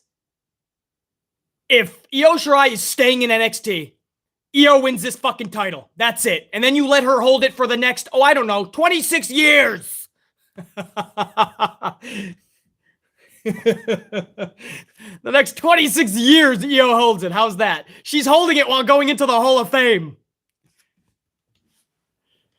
I want Io holding that belt till she goes into the Hall of Fame. Here comes Mandy. Is she? Where the fuck is she? On a pedestal? Where the fuck is Mandy coming from? She getting the Shawn Michaels treatment. Remember when Shawn Michaels took on The Undertaker and he was way up high? Like he was a fucking angel being descended from high above? Oh, they got the wings behind her, man. Okay, that's a badass entrance for Ms. Mandy Rose.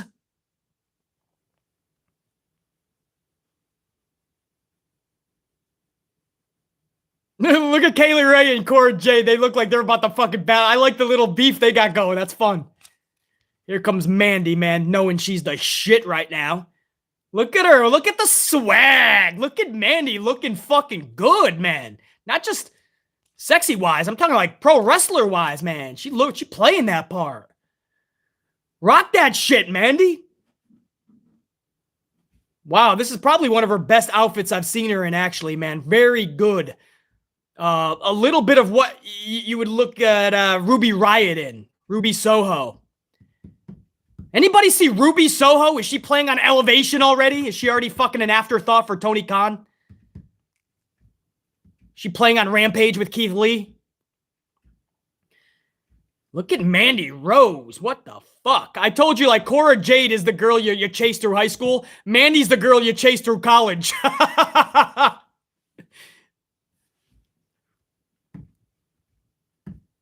Look at Io. Look at my girl fucking Kaylee Ray, man.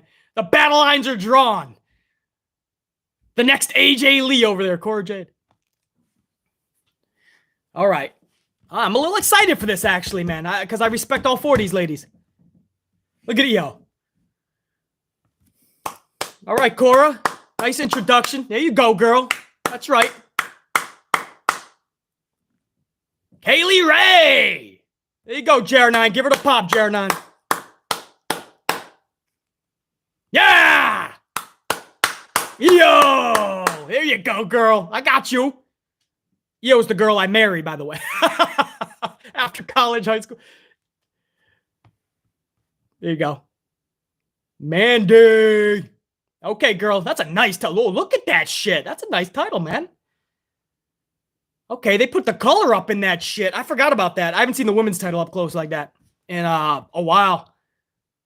All right, nice title. They did that justice. All right, here we go. Here we go, man.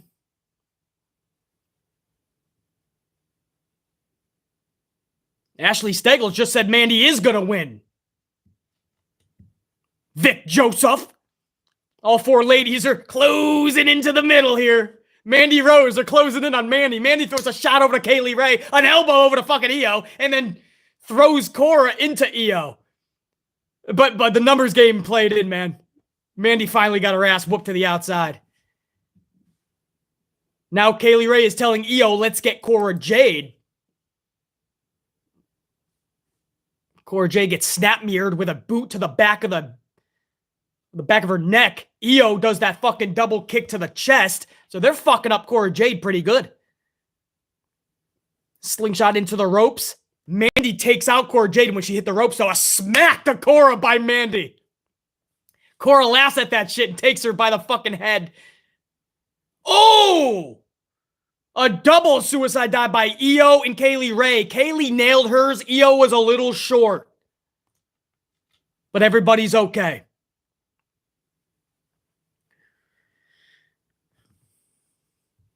Io's got Mandy in like a little bit of a headlock. Cora Jade and Kaylee Ray are battling on the other side of the apron. Nobody in the ring as of now. Everybody's battling on the outside. Cora Jade with the upper hand on Kaylee Ray. Mandy Rose with the upper hand on Io. No, Io just turned the tables. A swing kick to the back of Mandy. Io doesn't look totally comfortable as of right now. I don't know why that is. I've never seen this too early, so hopefully that kicks in. She looks a little bit slow. I'm going to try to read her mannerisms and see maybe if there's an issue. Yeah, this is what you saw her go one-on-one. She's more comfortable with this one-on-one. Kaylee Ray, JR9's Kaylee, and BC's Io is now battling one-on-one. Kaylee Ray puts her up like a backpack. Uh-oh, fruit roll-up. 1, 2. Io kicks out. They're both trying to backpack each other. Ooh, a swing set fruit roll-up by Io, but Kaylee Ray kicks out at 2 1/4, maybe? Kaylee Ray now with a suplex onto Io. Io stops it. Io with a boot to Kaylee's midsection or stomach area. Tries to do a... Oh, shit. Io just flipped right over Kaylee, dude. It goes, nah, bitch. Kaylee gets a little pissed off, gets fucking swinged into the rope like 619 style. A 619 was attempted by Io, but Kaylee Ray got out. Mandy just flung Io out of the ring, face first into the mat outside. Now it's Mandy taking control inside over Kaylee Ray.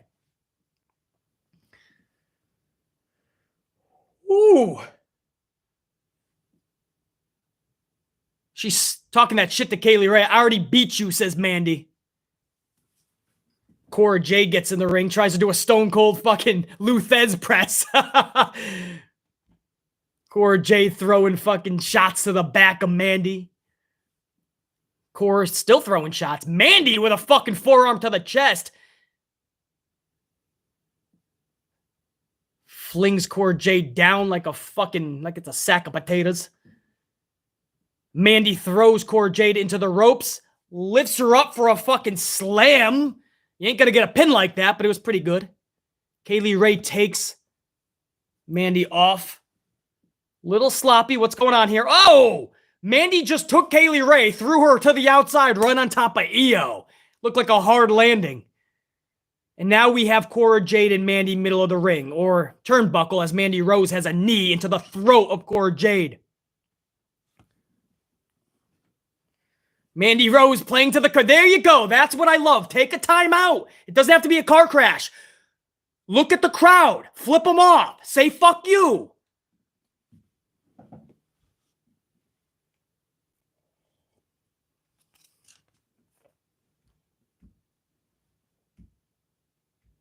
Mandy Rose, a nice fucking swing to the back of Cora Jade, man. Nice forearm to the back.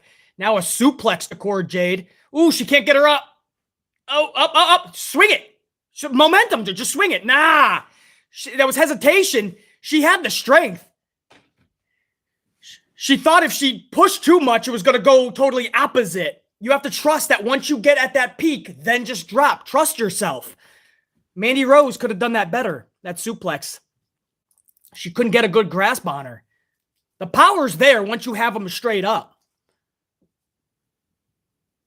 Mandy gets slingshotted over the top rope by Cora Jade. Jade is now going to go to the top rope. Cora Jade with a cannonball on top of Mandy Rose. I've seen her do that better. Kaylee Ray, top rope. That's how you do it. That's confidence. See what I'm talking about?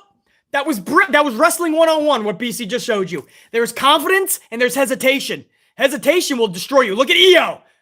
Look at this moonsault, man. I hope she hits it. This could be a moonsault, patented. Oh, fucking A, bro. She nailed it. Kaylee Ray went back first into the commentary table. JR9, I think she took your girl out, bro. She took your girl out, bro. Look at Kaylee Ray. She didn't even hesitate, bro. She just said, let's fucking rock. What happens, happens. Dude, Io fucking launched into the commentary table. Kaylee Ray is okay, guys. And Io is okay. They're both back in the middle of the ring. Io is now picking up Kaylee Ray. Kaylee Ray just told her to do something. Looks like they don't exactly know what to do yet. This is what I mean about sloppy. Io is not too great with these schmaz matches. I'll be the first to admit that. I love Io. She gets hung up on these schmazes. A fruit roll-up by Io. Nope, into the double stomp.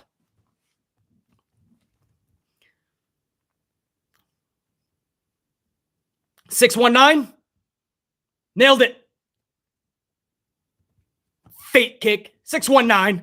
into Kaylee Ray, and now she's up top. Io Shirai's gonna fly. Double boot into the chest of Kaylee Ray. Mandy gets back just in time to take Io Shirai and chuck her to the outside. Oh, Io sold that beautifully, man. She just went head first into the fucking floor. Now we have Mandy and Kaylee Ray, middle of the ring.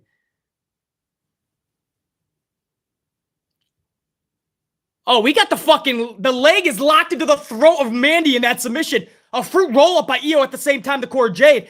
But we got a badass submission by Kaylee Ray on top of fucking Mandy. Texas Cloverleaf over by Io. There's a double submission going on. Io is about to tap out Cora Jade. Kaylee Ray's about to tap out Mandy. Referee's like, what the fuck do I do here? Mandy's about to pass out. That fucking boot is to the throat of Mandy. Cora Jade was able to slingshot Io, kick her out of her submission, and she landed into Kaylee Ray. So both submissions are now unlocked. Hey, and you got actually a couple of rows of people clapping. This is some of the biggest fucking reaction I've seen all night. I just saw 3 rows clap. I hear 31 people saying this is awesome. Or this is wrestling. I'll take this as I don't like this is awesome. This is wrestling. I can do that, man. I hate schmazzes, but these 4 women deserve that, man. Even Mandy. Deserve. I hate that word, too. Mandy gets fucking Frankensteinered by Cora Jade. Cora Jade double boot into the midsection of Mandy, then a slingshot kick. She's playing to the crowd, too. Good. Play to the fucking crowd, man. Take a moment. Doesn't have to be a car crash. Psychology. Selling the leg beautifully, by the way. Good selling by Cora Jade. Okay, now you just did a double fucking boot, so now you really got to sell it more because you just fucking landed on that thing. There she is. She's selling it again. Very good, Cora Jade, man. As Enzo would say, you can't teach that. You can try to teach selling all you want. Some people just don't want to do it. Thunder Rosa, Charlotte Flair, Nia Jax. Those are all some females that when they don't want to sell, they don't sell. Evilise, who I love, when they don't want to sell, they're not going to sell. Oh, shit! Was that a fucking...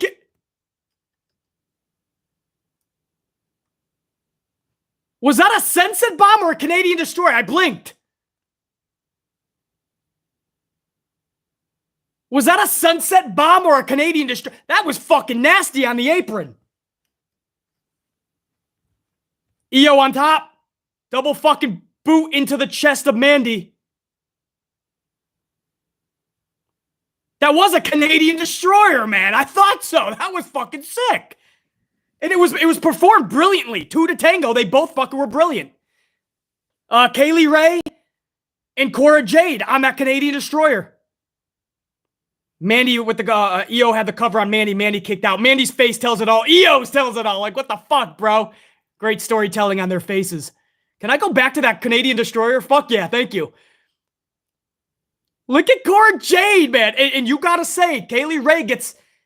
Dude, the dude taking it, the woman taking it is just as much should get the applause as the person delivering.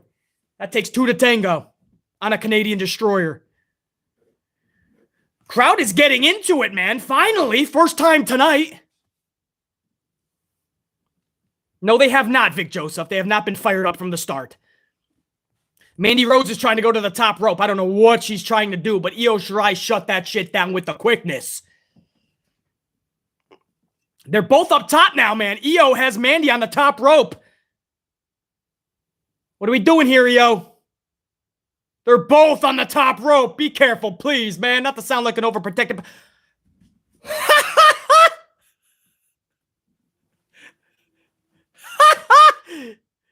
She turned her inside out. Io turned Mandy inside out on the top rope. That was a variation of a fucking Spanish fly from Io to Mandy Rose. She turned her inside out, man. Cora Jade botched that Darby splash a little bit, man.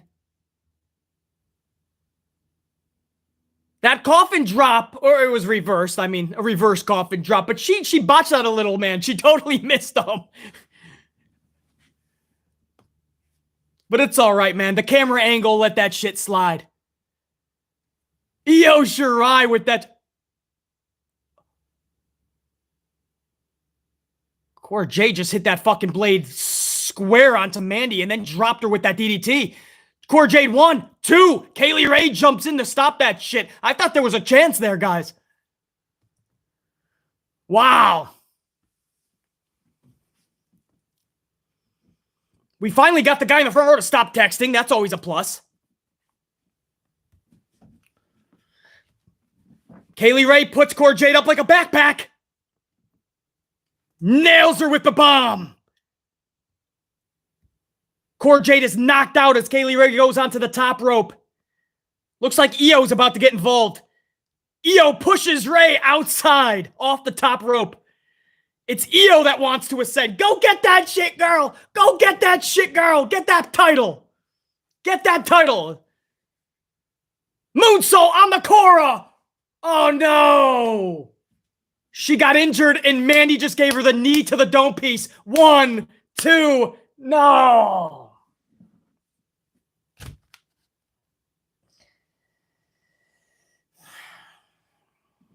Good for Mandy, man. Good for Mandy.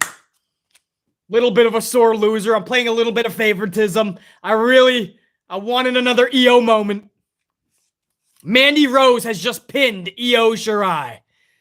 And still, your NXT Women's Champion. Her name is Mandy Rose.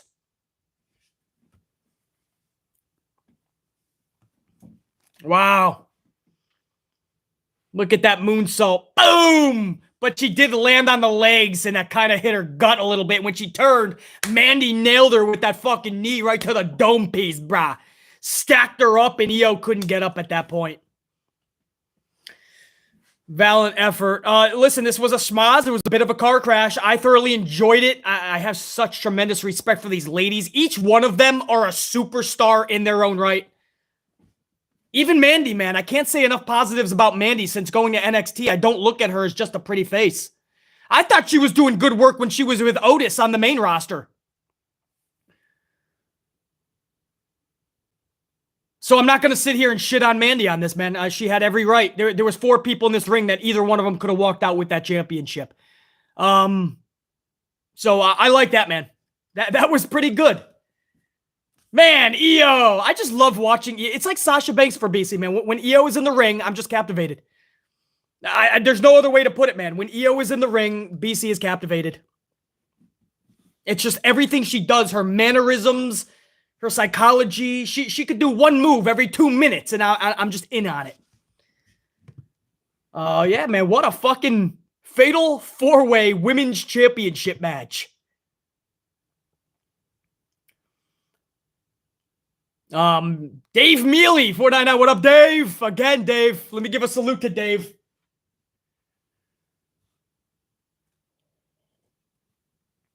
How about that match, Dave? Dave says for the 499, if you want to go old school, try the Rock and Roll Express versus the Midnight Express in a scaffold match.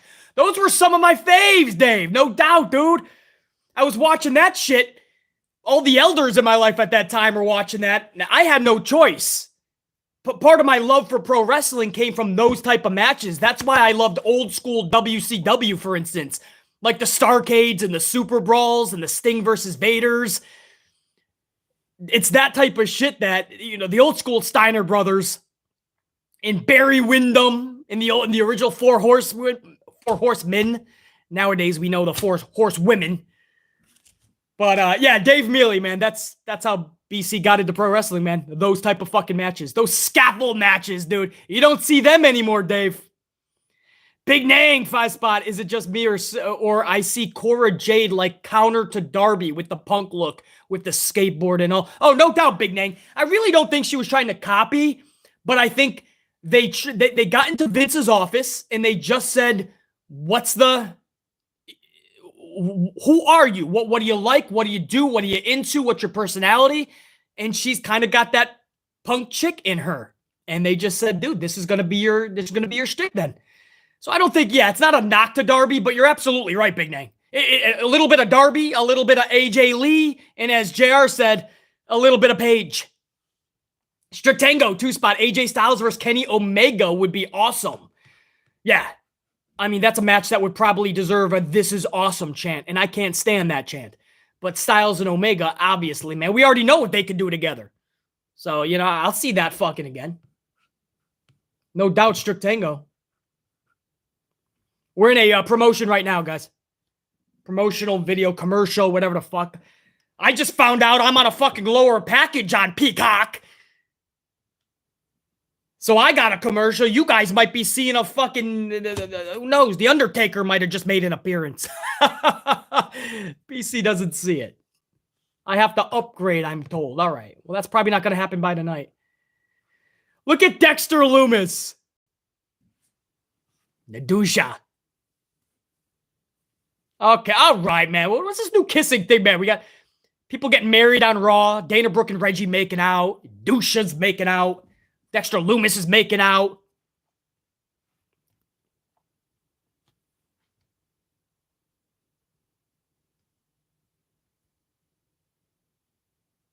Let me tell you a story about Indy Hartwell. I think she's beautiful. All right. You don't want to fuck with Dexter Lumis, even if he is dressed as Cowboy Hangman Page. Next thing you know, Dexter's going to roll up in a Tesla. Cowboy Dexter.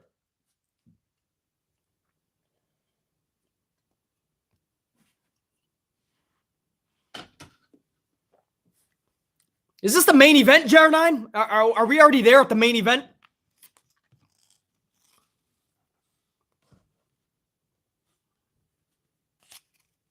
Are we already at the main event? What is this?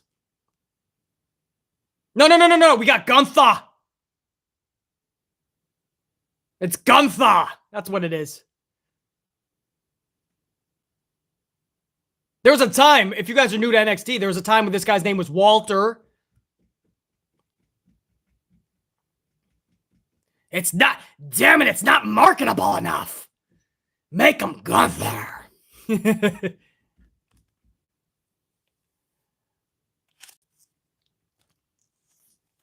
Gunther. They didn't just call him a Gunther. They just called him Gunther, guys. Gunther. They straight out called him a goon. Gunther? I'm going to stick with Gunther. It's bad enough. I should be calling him Walter.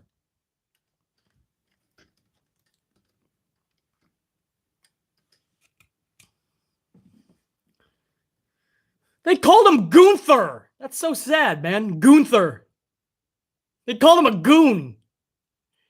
You guys don't remember. A lot of you guys might be too young. There was a wrestler back in the day who was literally called the Goon. He was a hockey player. There he is. L.A. Knight. You could tell everything about L.A. Knight is Stone Cold Steve Austin. Like everything is embodied after Stone Cold. He likes to do the vest. He has a little bit of a walk. When he talks, he puts the bass in the voice. L.A. Knight.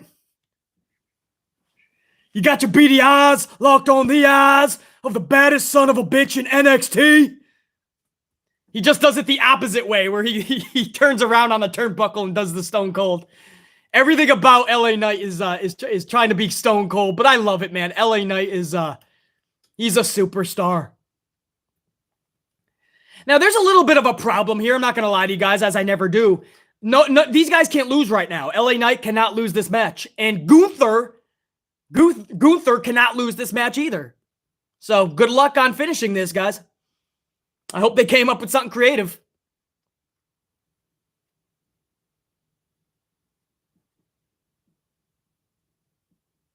Hey, they took this fucking referee straight out of middle school. That's got to be against the fucking...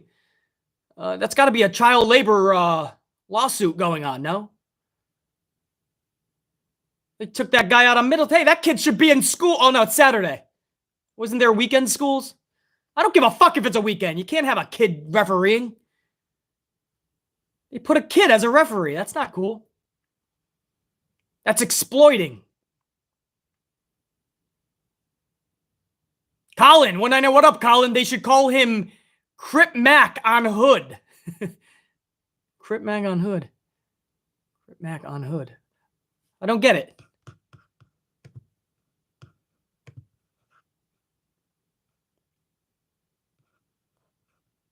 Yeah, I don't get that, Colin. They should call him on the Hood.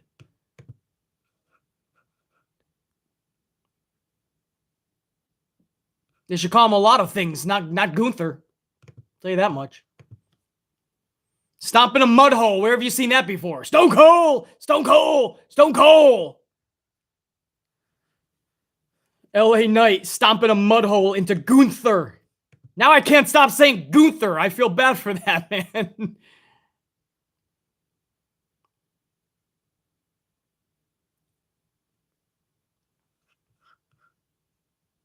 Derek Fleming Jr., 199. Walter is ripped.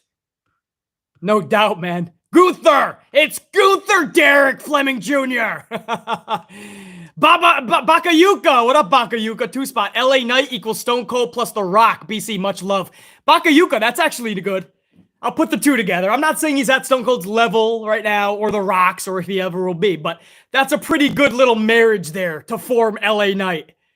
Bakayuka. Carlos Ray 20 spot, dude. The 100 banger is a fuck enough, Carlos. This has been a lot of fun, BC. Can't wait for tonight's show. Salute. Nah, bruh. Ain't no more thanking BC Carlos for tonight, dude. That's a thank you to Carlos, dude. 100 banger earlier, by the way, on behalf of Carlos and the unit. And then with another fucking 20 spot, making sure I got enough coffee pods for tonight and night 2's fucking review on Monday morning. Carlos, in all seriousness, man, you know this. Thank you, dude. I see that 20, man.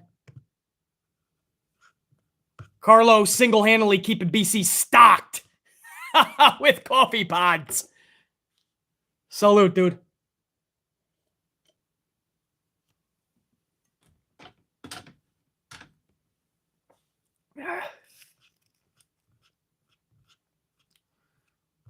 Gunther. I can't believe they really call him that shit. I'm seriously... JR9! 5-spot, JR9 Gaming. Damn, both our girls lost. Now we need Io Shirai with BC versus Kaylee Ray with JR9 in a 60-minute Iron Man match. Bonus fact, Kaylee Ray is actually from my hometown. Bro, so there's a real connection there, dude. Bro, if we could ever get that would be such a fun mixed tag. Even if we're just in their corners, JR9. That would be fun shit. Man, she's from your hometown, so it must be awesome to see her reach these levels, dude, here in the U.S. JR9, I could only think about how that must feel, bro. That's fucking awesome. Mixed tag, 60-minute Iron Man / woman with our respected gals. Yeah, if Io didn't win that, JR9, I was pulling for you, bro. I was pulling for you with Kaylee Ray. Gunther right now has that Boston Crab submission onto or LA Knight. Now he just has his fucking neck snapped back. He's just trying to fucking tap LA Knight out. He doesn't even care about the pinfall. He just wants to do a little bit of destruction and damage, a little D&D.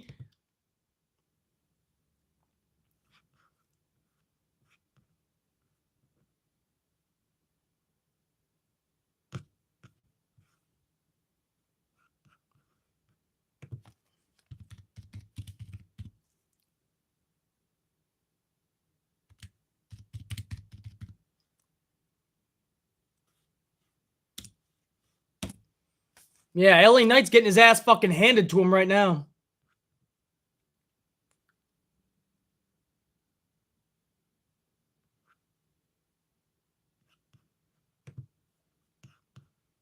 LA Knight is getting his ass whooped, bruh. Does that mean LA Knight wins this match against... Man, I don't see how either one of these dudes can lose this fucking match. They got to think of a creative finish here. There you go. LA Knight with that reversal suplex. About fucking time.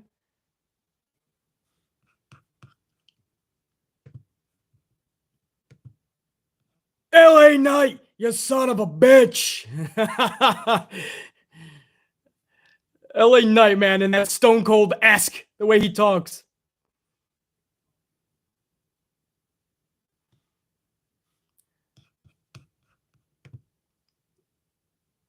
LA Knight selling pretty good too, man, as he's getting his ass kicked.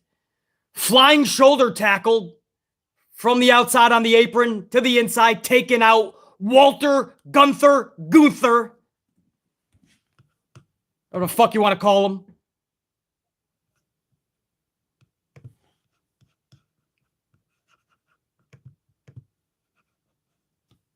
Yeah, the crowd's actually into this. Hey, there you go. There's a concept. A good old-fashioned one-on-one match.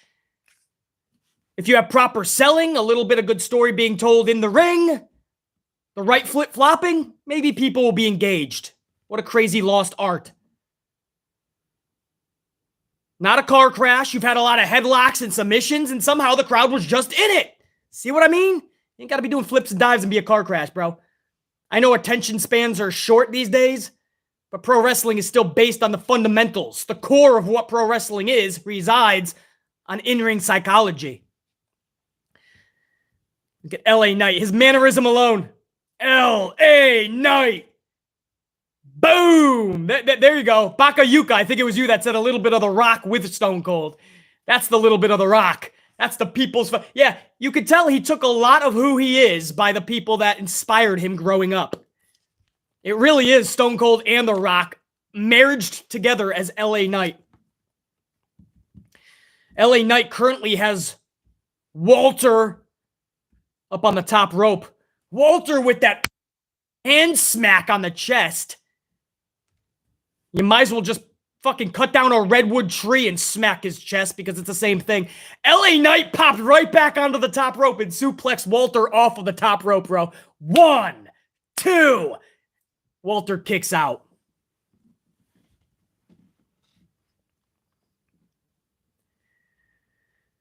LA Knight hits the ropes, man, in this replay. He gets some fucking height. The Rock never got that type of height on the people's elbow. Look at how fast he gets up to that top rope. Look how fast he picks up a big motherfucker like Walter.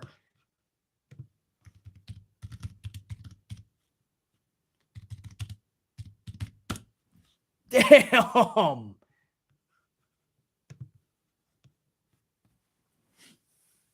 He caught Gunther with that extra fucking chop, smacks fucking Gunther in his dome piece. Now we just have them beating the shit out of one another. Bows left and right.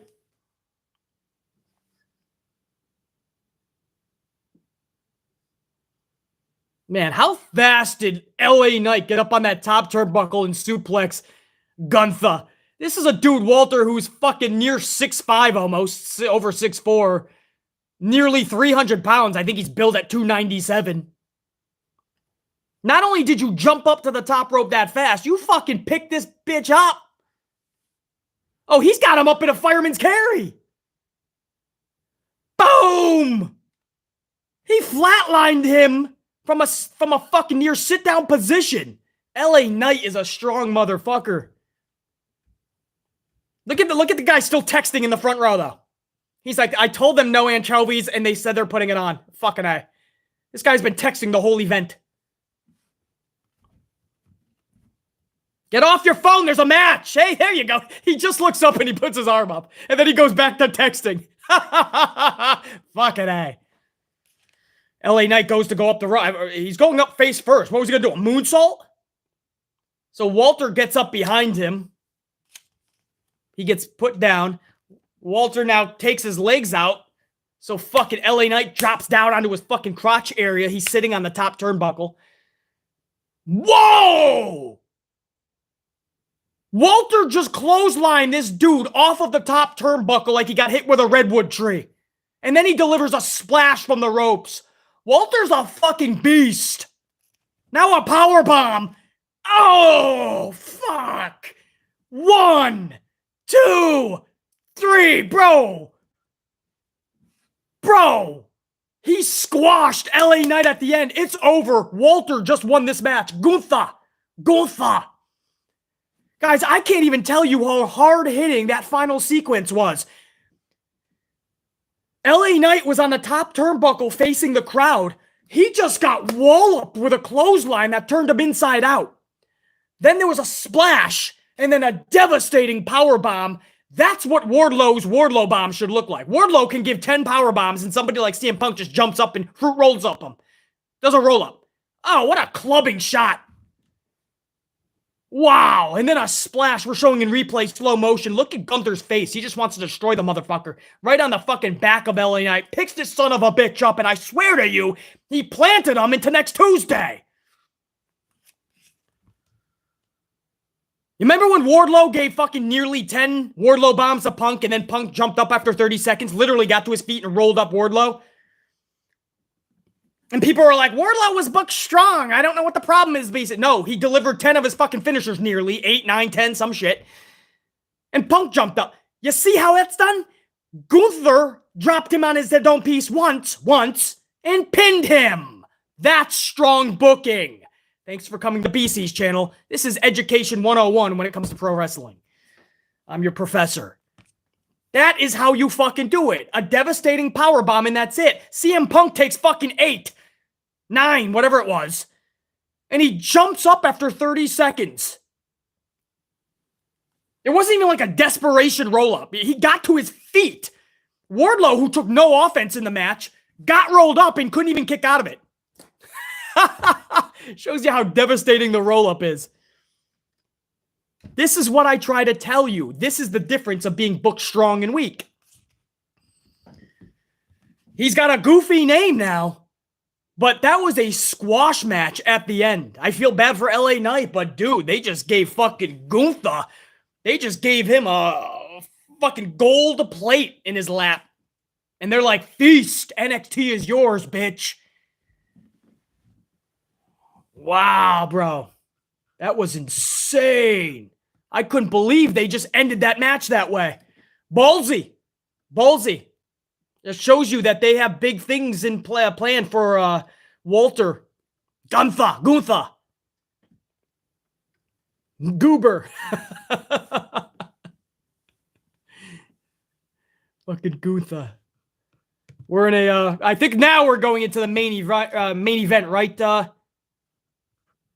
JR9 Gaiman. I believe now we go into Dolph Ziggler versus Braun Breaker.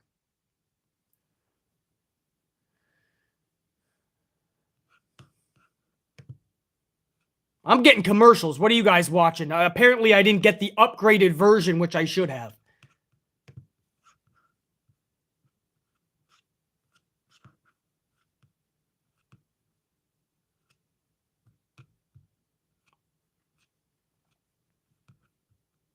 Am I getting a commercial on Fresh Prince of Bel-Air, the new Fresh Prince?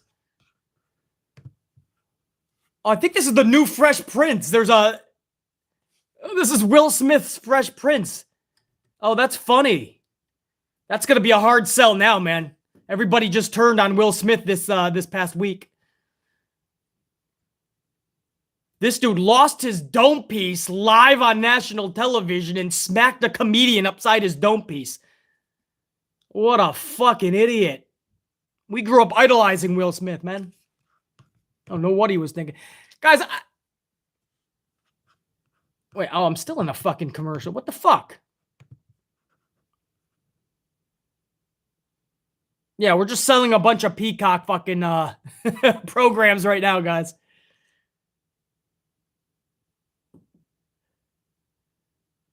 Oh, I forgot too. Did JR9 say we're going into the main event? I think so, right? Yeah, JR9, main event is next. So this is a good time, guys. We're about to go into the last match. Thank you. I forgot to even mention this. It's been 2.5 hours. I haven't mentioned this once. I probably should have. Get better, BC. Thank you for everyone that smashed that up, man. That'll help the algorithm. Although I don't think I don't think it matters now, because in a few hours, we're coming with another stream, WrestleMania Night 1. We're going to be doing this again in a few hours. So I don't know if anyone's going to have time to actually go back and watch this, but I appreciate the ups anyway, guys, as we go toward 300 already. I forgot to mention that. Again, I don't think it fucking matters. We'll be doing this again in a few hours with WrestleMania.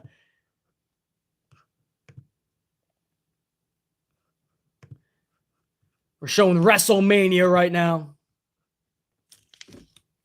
I'm getting a commercial for WrestleMania.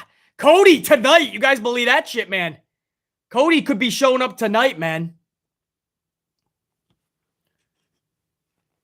Believe the executive vice president for AEW just a couple months ago. Could you believe that Vince McMahon may have gotten him? An EVP for AEW could be showing up for Vince McMahon's World Wrestling Entertainment WrestleMania tonight. Could you imagine that? There's no way to look at it. If Cody shows up tonight at Mania, this is a bad moment for AEW. It's just a bad look. Their EVP has just showed up in World Wrestling Entertainment. You know, it gives a bad message like, oh, maybe the grass isn't always greener on the other side. Cody was there. He was in a top spot, and he still felt like WWE was his home. Interesting, man. But we'll find out together. That's going to be live tonight, so you're going to get BC's live reaction on that, dude. Undertaker at his Hall of Fame last night said, never say never. I think that was badass. I don't think he's going to be Seth Rollins' opponent, though. Because people could boo Taker. I know we thought people wouldn't boo The Rock back in the day, but when The Rock came out to help Roman win that Royal Rumble, there was boos. I know you say we were cheering for The Rock, we were booing for Roman, but The Rock was simultaneously getting booed by a lot of people. If people are expecting Cody and they just get Taker, at first you might get a pop. It's good to see Taker. And then people are going to go, wait, no Cody? I don't think Taker would want to be in that spot. I know Rollins is too smart not to be in that spot. Somebody has to get word to Vince. If you're going to use Taker, that's not the spot. It wouldn't be in a Rollins match or beatdown. And Undertaker already said in an interview, guys, he's not going to want to show up in night one unless it's like the Hall of Fame induction when they all say hello to everybody. He doesn't want to overshadow Stone Cold Steve Austin, he said. So this was his own words. I don't think Undertaker is going to go back on those words. I don't think Taker wants to overshadow Stone Cold. Braun Breaker's got a fucking electric... What's he got here? What is that? Oh, I'm on the fucking shadow, man. A chainsaw! He's got a chainsaw. Is he going to cut through the NXT logo? Here comes Braun Breaker. We got a main event on our hands. Braun Breaker versus NXT champion Dolph Ziggler. He's got a chainsaw. He might saw through the X of NXT.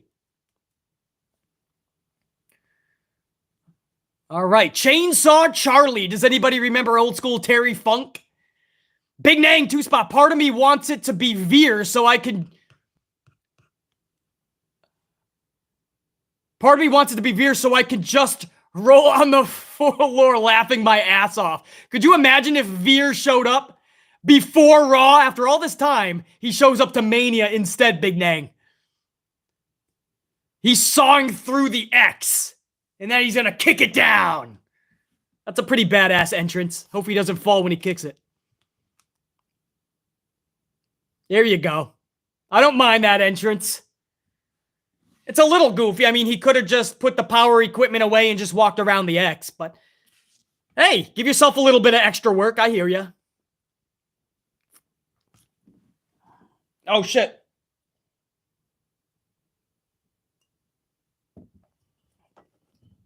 Oh, damn, man. Yeah,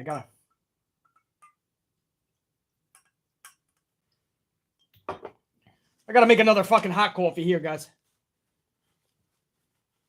Do this the right way. I'm sticking with you guys, man. Main event. I just gotta make another coffee. That's all. I'm gonna do a French vanilla in this motherfucker.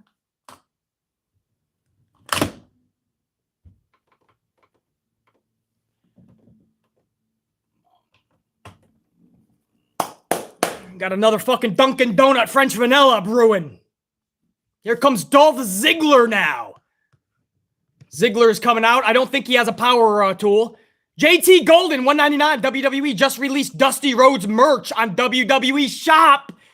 Dusty Rhodes merch. JT Golden with the scoop. JT, I got to check that out. Thanks for the scoop, dude. I got to check that out.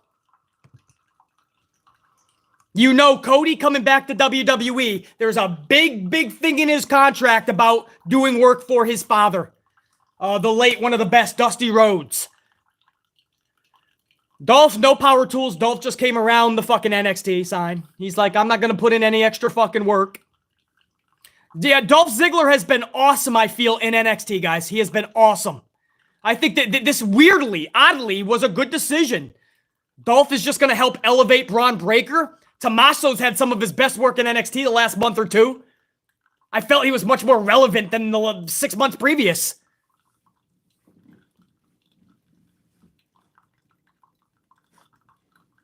Oh, that smells amazing, man. We got the French vanilla brewing right behind me, man. French vanilla Dunkin'. We got a main event happening, man. I love pro wrestling, man. WrestleMania. ROH Supercard of Honor last night. Briscoes and FTR, man. The Hall of Fame, The Undertaker. All emotional, delivering the speech of a lifetime, getting us all emotional, man. Seeing Shad Gaspard's wife and his little son talk about Shad, man. Man, what an emotional night last night. And then to see that Briscoes FTR match. And then to see Samoa Joe show up in ROH. Nostalgia. NXT fucking hitting the airwaves right now with a main event title match. You got WrestleMania tonight, possibly Cody Rhodes, Stone Cold coming back. Man. I love this wrestling shit. Braun Breaker giving the fucking Steiner. Who? How long does it take this coffee? Come on. Dolph Ziggler getting his introduction. Look at Dolph with that world title. Look at Dolph. Did he just throw the title down and he smacked that fucking taste out of Braun's mouth? Did he throw the title down or did he chuck it at the ref? It's disrespectful to the title. Ref, you got to get that. You got to hold that up high, man. That's the only way you can start a match. There you go. There's the ref. There you go.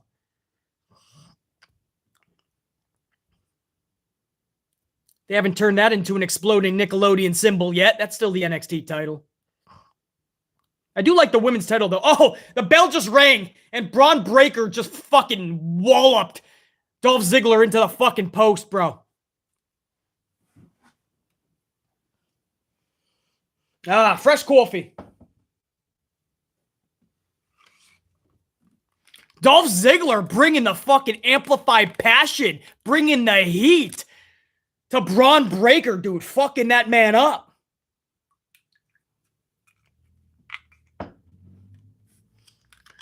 Dolph sends Braun to the ropes. No, Braun holds it. Sends Dolph to the ropes. Oh, a botch. Oh, man, I hate to see that. That was bad. You hate to see that at the beginning of the match, you know what I mean? Because then it takes a minute for them to get back on their feet. You could see they're kind of just tussling now, trying to talk to each other what to do next.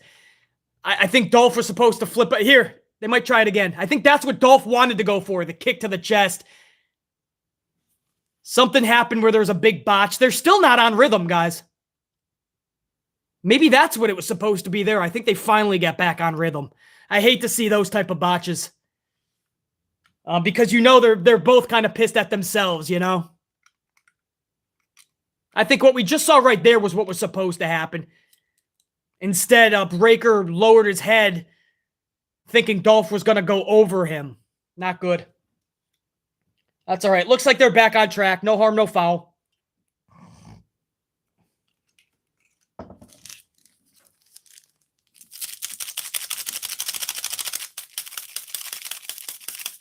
Braun Breaker has Dolph Ziggler contained. Belly to belly, old school Steiner style. Rick Steiner used to do that. Oh, and Scott, man. The belly to belly is a Steiner staple, mate. Just like the Hurricanrana Frankensteiner.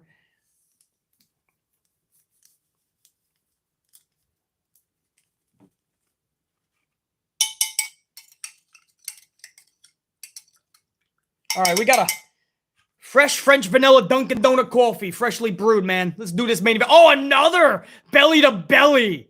And ain't nobody better to sell than Dolph Ziggler, bro. Salute, Amp Unit.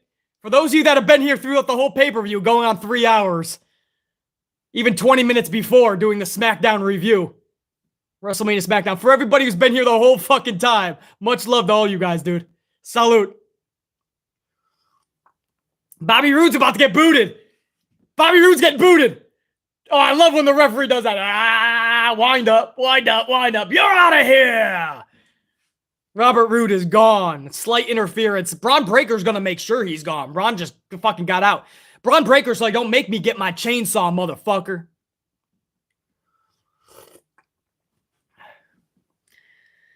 Dolph is like, fuck, there goes my fucking safety net, dude. Oh, he goes for a super kick, but Braun Breaker caught him. Breaker with a back suplex.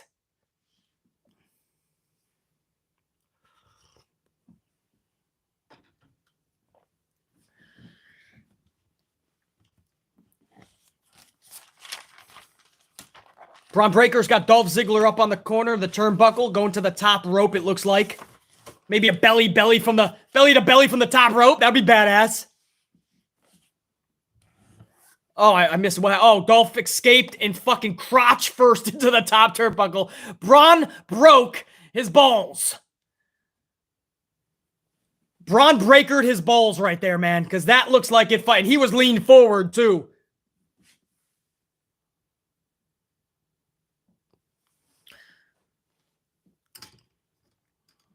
Dolph's got to come back to life. Oh, a snapmare neck breaker from the top rope. Oh, Dolph Ziggler with a badass neck breaker from the top rope. Braun Breaker now getting pinned, but no way he's going to be taken out like that. But Braun Breaker's selling pretty good. He's holding that head like the back of the neck is definitely hurt. Dolph Ziggler's capitalizing on that by doing a fucking headlock. Arm securely tightened around the entire neck area. Perfectly sequenced, man. You know, it's the believability into what you're doing. If you're going to focus on the neck, don't just stop. Rock it. Pro Wrestling 1-on-1. Look at the facial expression on Breaker. Like he's stuck in this chokehold and he's got to think of a way to get out. Very good. Braun Breaker is getting really good at this wrestling thing.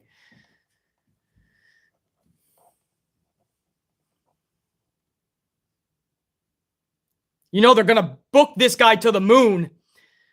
And Vince is going to get his rocks off of a Braun Breaker Roman Reigns match in the future. You know that's going to be a Vince McMahon dream match. Braun Breaker versus Roman Reigns. Dolph Ziggler with another snapmere neck breaker. Tries another pin, but it's going to take more to end Braun Breaker's title hopes.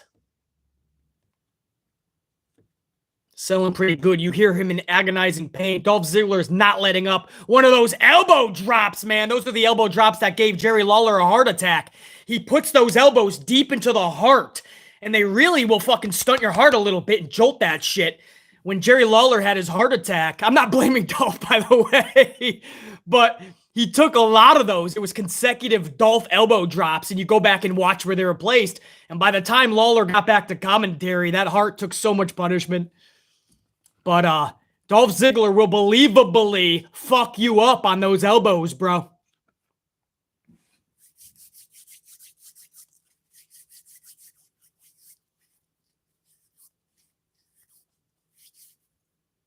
Dolph Ziggler's beating down Braun Breaker now into another turnbuckle. Slow-paced match, but I love this. You guys know I don't like the car crash, flips and dive sequences and all that, man. Slow it down, tell stories, sell.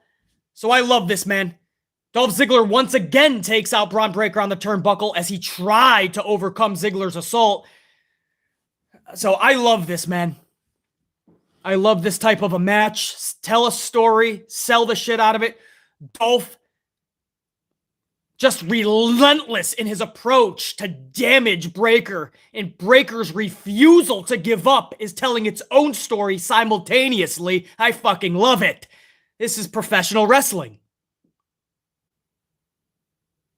He's got another fucking chokehold deep under the chin. I mean, look at how he has it placed. Dolph Ziggler doesn't get enough credit because of the way Vince McMahon books him, but Dolph Ziggler is an incredible wrestler. Look at how it's placed. Okay? Braun Breaker covered his mouth as he told Ziggler what's next. I'm okay with that. Cover your mouth, kid. We heard it a little bit on the mic, but that's okay. Dolph Ziggler now just gets in a fucking headstand position to a crab, keeping the headlock on. Yeah. Try doing that in any given situation, let alone having a headlock on somebody in the middle of a fucking wrestling ring. What you're seeing right now is a fucking clinic. I love this type of wrestling match. I love this. That headlock is so tightly secured. Look at the face of Braun selling it beautifully. Now, Braun being the face has to now break out. He breaks out. He delivers a fucking punch right to the fucking stomach section. Another punch. Ziggler, being the heel, is not going to let him. Plays to the knees now. Ziggler takes out the knees of Breaker and makes sure that he regains control. I just love this, man. This is a perfect chess match. A little bit of heel to the crowd, goes for another snap mirror neck breaker. Braun Breaker kicks out, sends Dolph to the ropes, a couple of shoulder tackles, and Braun is coming to life. Belly to belly, snap mirror, belly to belly, onto Dolph. I'm so glad he held his head there, man. He was starting not to sell all the previous beating. And he stopped for a second and he held the back of his head. He thought about it. You have to remember to sell the beating you just took for the last 7 minutes. I'm so glad he held his head. He just did it again. Very good by Braun, dude. Sometimes in today's wrestling, you don't see that. A lot of times, you don't see that anymore. They just come to life and they forgot about the beating they just took for 7 minutes.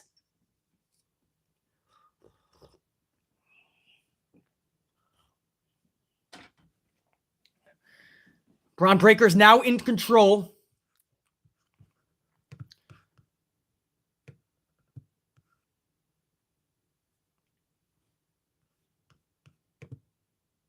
Braun Breaker has Dolph. I might be on a little delay now. I had a cutout, guys. So all apologies if I'm on a little bit of a delay. Maybe I've always been on one. Who knows?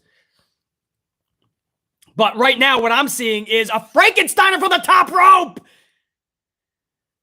Breaker just Frankensteiner Ziggler from the top. 1, 2. It's going to be... No, Dolph kicks out.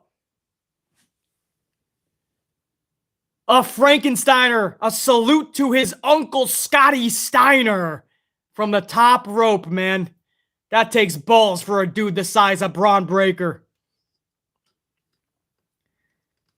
Wow. That was special. And again, if you're a wrestler having a wrestling match on a big show, man, I don't know who would be better than Dolph to be your opponent because you know he's going to make you look like $1 million. He's going to sell everything beautifully. He goes for that spear, but it looked like Dolph got a knee up to the dome piece. Oh, a fucking spear that just took Ziggler nearly off the fucking... Oh.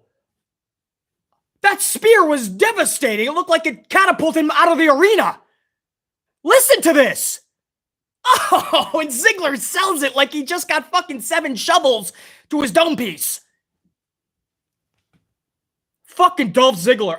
Can this guy become a better wrestler? I don't know. It's a shame he was not booked better the last 7 years. Man, again, all apologies if I'm on a big delay here, guys. I had a gap and then it went back to the original spot. I have no idea. But stick with me here, man. I might be on a little delay. Maybe I was the whole time. Oh, Dolph just flung Breaker onto the outside as he tries to recover from that fucking Frankenstein, or spear, I should say. Oh, a knee to the dome piece of Braun Breaker when he tried to get back in. 1, 2, Dolph for the pin, but Dolph can't clutch it, and it's going to be a kick out by Breaker. Both men are spent. I love this type of wrestling match, bro. This is a main event for me. You know, people may want to trash it because it wasn't high, fast-paced. It wasn't a car crash. There wasn't a lot of flips and dives. I don't know. I love this. Dolph has been brilliant on NXT so far. Braun Breaker, I got to give this kid, you want to say, oh, he's a manufactured Vince McMahon guy. The guy is handling his business every time I see him. Braun Breaker is fucking brilliant, bro. I'm not just saying that because I loved his fucking father and uncle, man. I love the Steiner brothers. I'm saying that because it's legit. Super kick is blocked by Breaker. He shoves Ziggler down. Oh, fucking A! Fucking A! Another devastating spear! I'm telling you, we're gonna get Roman and Braun Breaker one day. And Vince McMahon is gonna have an orgasm. Wow, another devastating spear. Breaker just picked up Dolph and looked at him like, bitch, now you're fucked. He has him in a power slam. I don't know how Ziggler gets out of this. Robert Roode just came back out and got Ziggler out of the ring in time before Braun Breaker was able to get the pin. Braun Breaker had him all the way up in a press slam position, keeping him there like it's a hobby. Like he does, he brushes his teeth in the morning, takes a shower, and then fucking picks up Dolph Ziggler for an hour every day. Like it's part of his morning routine. And then he just flung him into a power slam. But Robert Roode came out and saved Ziggler. A flying Braun Breaker. Now, I see that move all the time. I don't need to see it again. But fucking Breaker pulling out that stop in this type of match, I can condone that. Yeah, the referee did not DQ Ziggler. He could have, because he already kicked Roode out and then Roode interfered. So he could have. But he doesn't want to screw over Braun Breaker, it looks like. But if the referee was doing his job, this would be a DQ. But I guess the ref, maybe he's got something with DraftKings, right? He's booking it. He's on the books. He's betting. Famouser, zigzag. Braun Breaker is knocked out. 1, 2. Oh, Breaker kicked out. Breaker kicked out of a great sequence, the Famouser, right into the zigzag. And Breaker said, no, motherfucker.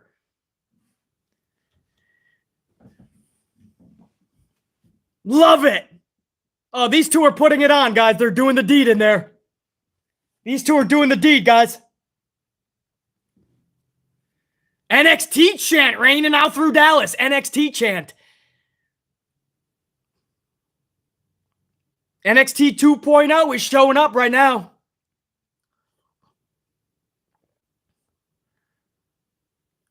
Dolph Ziggler is up on the top rope. This could be a mistake.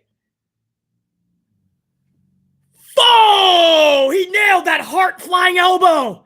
1, 2. Braun Breaker kicks out at 2 7/10. A flying elbow that is making Randy Savage smile up in the high heavens right now. Let me get a replay of that. Let me get a replay. There it is. Slow motion. Look at this. Oh, come on. Dolph Ziggler is like the perfect professional wrestler. Oh, look at the form. Dolph Ziggler is the perfect professional. Could you imagine if Dolph got good booking his entire career? You'd be talking about Dolph like you would talk about Kenny Omega. I said it.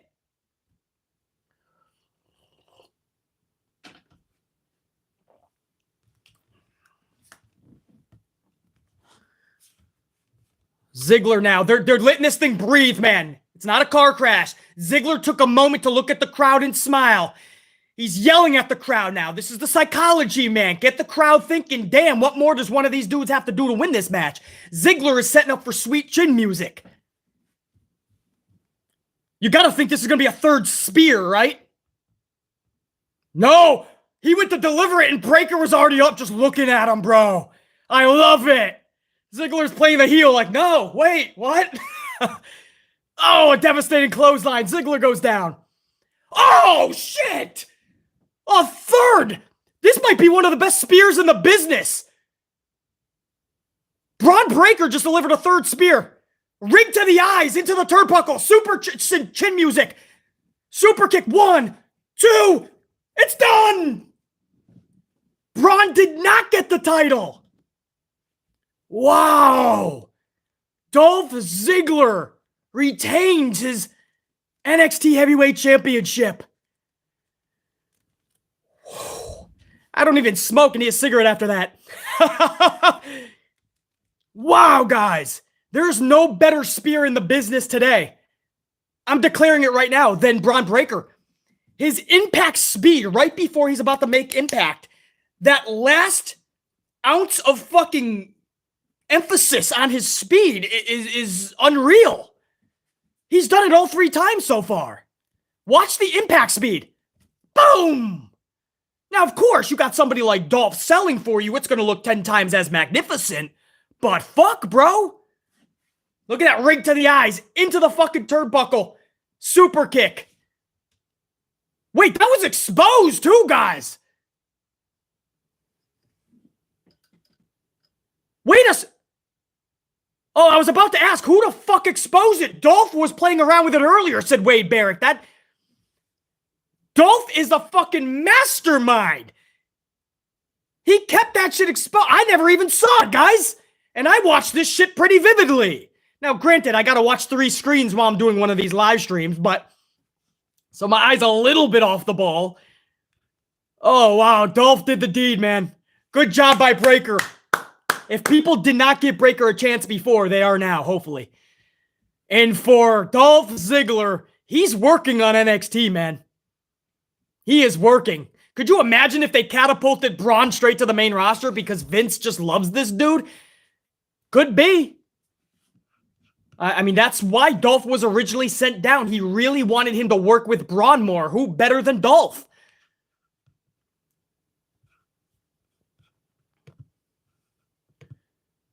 All right, I'm off I think we just went off the air, right, guys? Is Peacock off the air? Somebody confirm me, because I just went to a commercial. I don't know if they're off the fucking air. So if they're off the air, let me know, please. Did you guys go off the air on Peacock? Or is it just fucking BC in a commercial and they still got more? Okay, you guys are off. All right, so we're off. So it's just BC now live. What a fucking main event, dude. I love that type of wrestling. Put all the car crashes before and just let 2 dudes tell a story in that fucking ring for the end. Thank you. B-Love, 199. BC, I'm in the building. I love pro wrestling. B-Love, thanks for catching the stream, man, even if you caught it late. We'll be doing it again tonight for WrestleMania, B-Love. And yeah, dude, hey, I'll back that up. I love pro wrestling as well. And seeing what we just saw right there with NXT, bro, that main event, I fucking love those type of matches, bro. B-Love. And Dante Jarren, 23, 499. Braun is main roster bound. He already did a live event with the Raw brand a couple weeks ago here in Columbus, Georgia. He could be getting catapulted. But Vince always changes his mind too. You saw Dakota Kai. She was any moment now main roster. She was actually brought in, did a bunch of dark matches, was told what she was going to be doing. And then all of a sudden she went right back to NXT permanently, just won a title tonight. Tommaso Ciampa. He's been flip-flopping for the last couple of months. He was supposed to make his debut over a month ago. Live TV, not just dark matches, you know, and there he is getting a jobber entrance at the Rumble. Then he's right back on NXT Stand and Deliver. So it looks like they could be skyrocketing Braun Breakker. Is he ready for that? I mean, judging by that match, I would say, yeah, there were some hiccups, but they'll protect him a little bit, especially at the beginning. But Braun Breakker is a star in the making, man. Braun is a superstar. Even if people want to call him a Vince McMahon guy, he's a superstar. Now, can I see him going up there before LA Knight? Obviously, LA Knight is more ready than Braun Breakker. So I don't know how they really juggle that. But Vince is, you know how Vince is, man. If he said Braun Breaker's the guy, then Braun's going up. Braun Breakker versus Roman Reigns could be the match that Vince wants. Right up there with Rock and Roman. So Dante Jarren 23, thanks for that insight, though. I either didn't know or I forgot that Braun had done a dark match for the main roster. Dante Jarren 23. Trev Reigns, the Tribal God. 5-Spot Coffee says NXT 2.0 has potential. Wow, just wow. I'm actually liking this new NXT. Trev, that's the general consensus, man. A lot of people at first, if you're an old schooler like me, right? We protected the original NXT. We didn't want to give this a chance. Then we saw the goofy logo and it's all colorful. And I told you guys why that is. It's to make the company sellable because NXT was never gaining a profit, especially under Triple H. So they change all of this. And then people that were even reluctant to give it a try, they were like, wait, it's actually not bad. Like they have some of the best female talent in the world. And then they're like, wait, you still got some good fucking singles wrestlers in there. Even if they gave him a goofy name like Gunther, you still got fucking Walter. You got people like Braun Breakker. You got people like LA Knight. You still had Tommaso up until tonight. You know what I mean? It's like NXT 2.0 is still pretty fucking good. The ratings are no less than what Triple H was bringing them in. They're still hovering around that 650 to 700,000. So Trev Reigns, it's the same thing I used to say with AEW. Give it a chance. There was a lot of people that just would dog out AEW, and I said, well, just give it a chance. You may like it better than what you've been seeing with WWE, maybe. And a lot of people came back and said, BC, you were right. I actually don't mind AEW. And I told people, give 2.0 a chance. There's a lot of good stuff on it. Tonight, you just saw that shit, bro. Trev Reigns, the tribal god. You're not alone. I'm highly pleased with 2.0. And if they keep this shit up, maybe I start reviewing it again on a weekly basis. I just said it. Maybe I should. Pile driver finisher, 2-spot. Another great live, great news updates from BC. Throughout the week, I appreciate that, Pile driver. We had a lot of fun this week. The Man Channel, the Mania Amplified News Center. And Pile Driver Finisher says another great live today. I'm glad you enjoyed it. Hopefully I was entertaining. Hopefully I commentaried pretty damn good. And hopefully you guys had a lot of fun, man, with the Saturday afternoon premium event of NXT. Stand and deliver. Pile Driver Finisher, thank you for the words, man. Thanks for being here. And I hope you come back, Pile Driver Finisher. I'm going to do it again tonight for WrestleMania in a few hours. And Jer9 Gaming, man, thank you for all the... I know I asked a bunch of questions, Jer9. I appreciate it, man. 5 spots is match of the weekend so far. Love that. Meaning Ziggler and Braun. Me too, man. Absolutely. Briscoes FTR comes to mind. And I'm honestly putting Ziggler and Braun in the category. Ziggler winning is great. He has been in my top 5 wrestlers ever since 2012. This NXT run has been fantastic. Oh, man, I'm getting choked up, man. Jer9, exclamation point. In fact, I literally said several times, Jer9, if you said since 2012, Dolph Ziggler has been in your top 5. I said several times, Jer9, if this dude's been being booked correctly the last 7 or 8 years, could you imagine the accolades Dolph would have? Because to this day, he's one of the best wrestlers in the world. You just don't think of it because of his booking. And since he's been on NXT 2.0, you see just what this dude is capable of. Just book him right. So anyway, exclamation point times 10, Jer9, and thank you for everything, dude. What a stream. I got to thank you guys, the unit, just as much as me.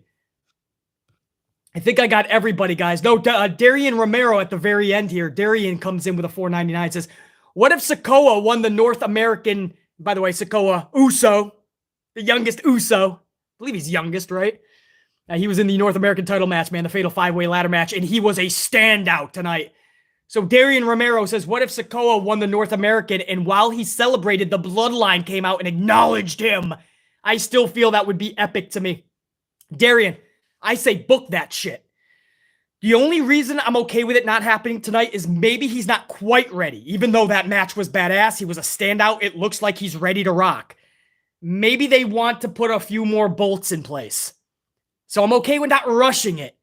But in the future, Darian Romero, that storyline that you just pitched, I'm all for it. The Bloodline shows up to NXT just to recruit that motherfucker. How badass would that be? So Darian Romero, I'm totally on board with that, dude. Maybe not tonight, though. Because I'm all for Cameron Grimes taking that shit to the moon. I think I got everybody. Guys, what a fucking stream. I can't thank you enough. We had a wild fucking time, over 3 hours. I'm going to take a few hours off. I got to regroup another fucking coffee, do a couple of errands, run some notes, make some calls, do all that shit, and I'll be right back with you. What is it now? Almost 4 o'clock p.m. Eastern time. I'm going to be right back with you in a few hours. So if anybody wants to hang a little bit more later tonight, WrestleMania Night 1, BC will be live reaction watch-alonging. So if anybody wants to chill, we're going to watch WrestleMania Night 1 together. We're going to see if Cody shows up, you're going to get BC's live reaction. So salute to everybody, man. Carlos starting it off the right way with a fucking Hunji banger, dude. Never needed, always appreciated. But what a way to start off a fucking stream. And for everybody that threw BC a coffee, everybody that just did the bare minimum and just showing the love by smashing that up, that greatly helps out the algorithm. Because there's only a few minutes to catch this now. Because we're going to be right back doing it with WrestleMania later.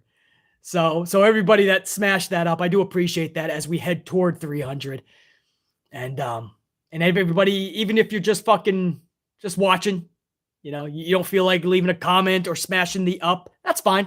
You just wanted to listen to BC cover this shit. Much love to all you guys. Until next time, which is only going to be in a few hours, Love and respect to my amp unit. I'm going to give you all a big swig right now.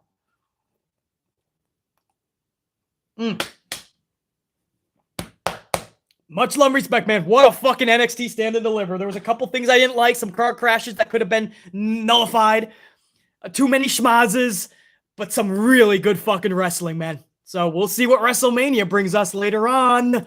Come back tonight, even if you don't stick around for the whole thing. Stop by every now and again. And I'll tell you why, guys. It's going to be a good, the bad, and the ugly.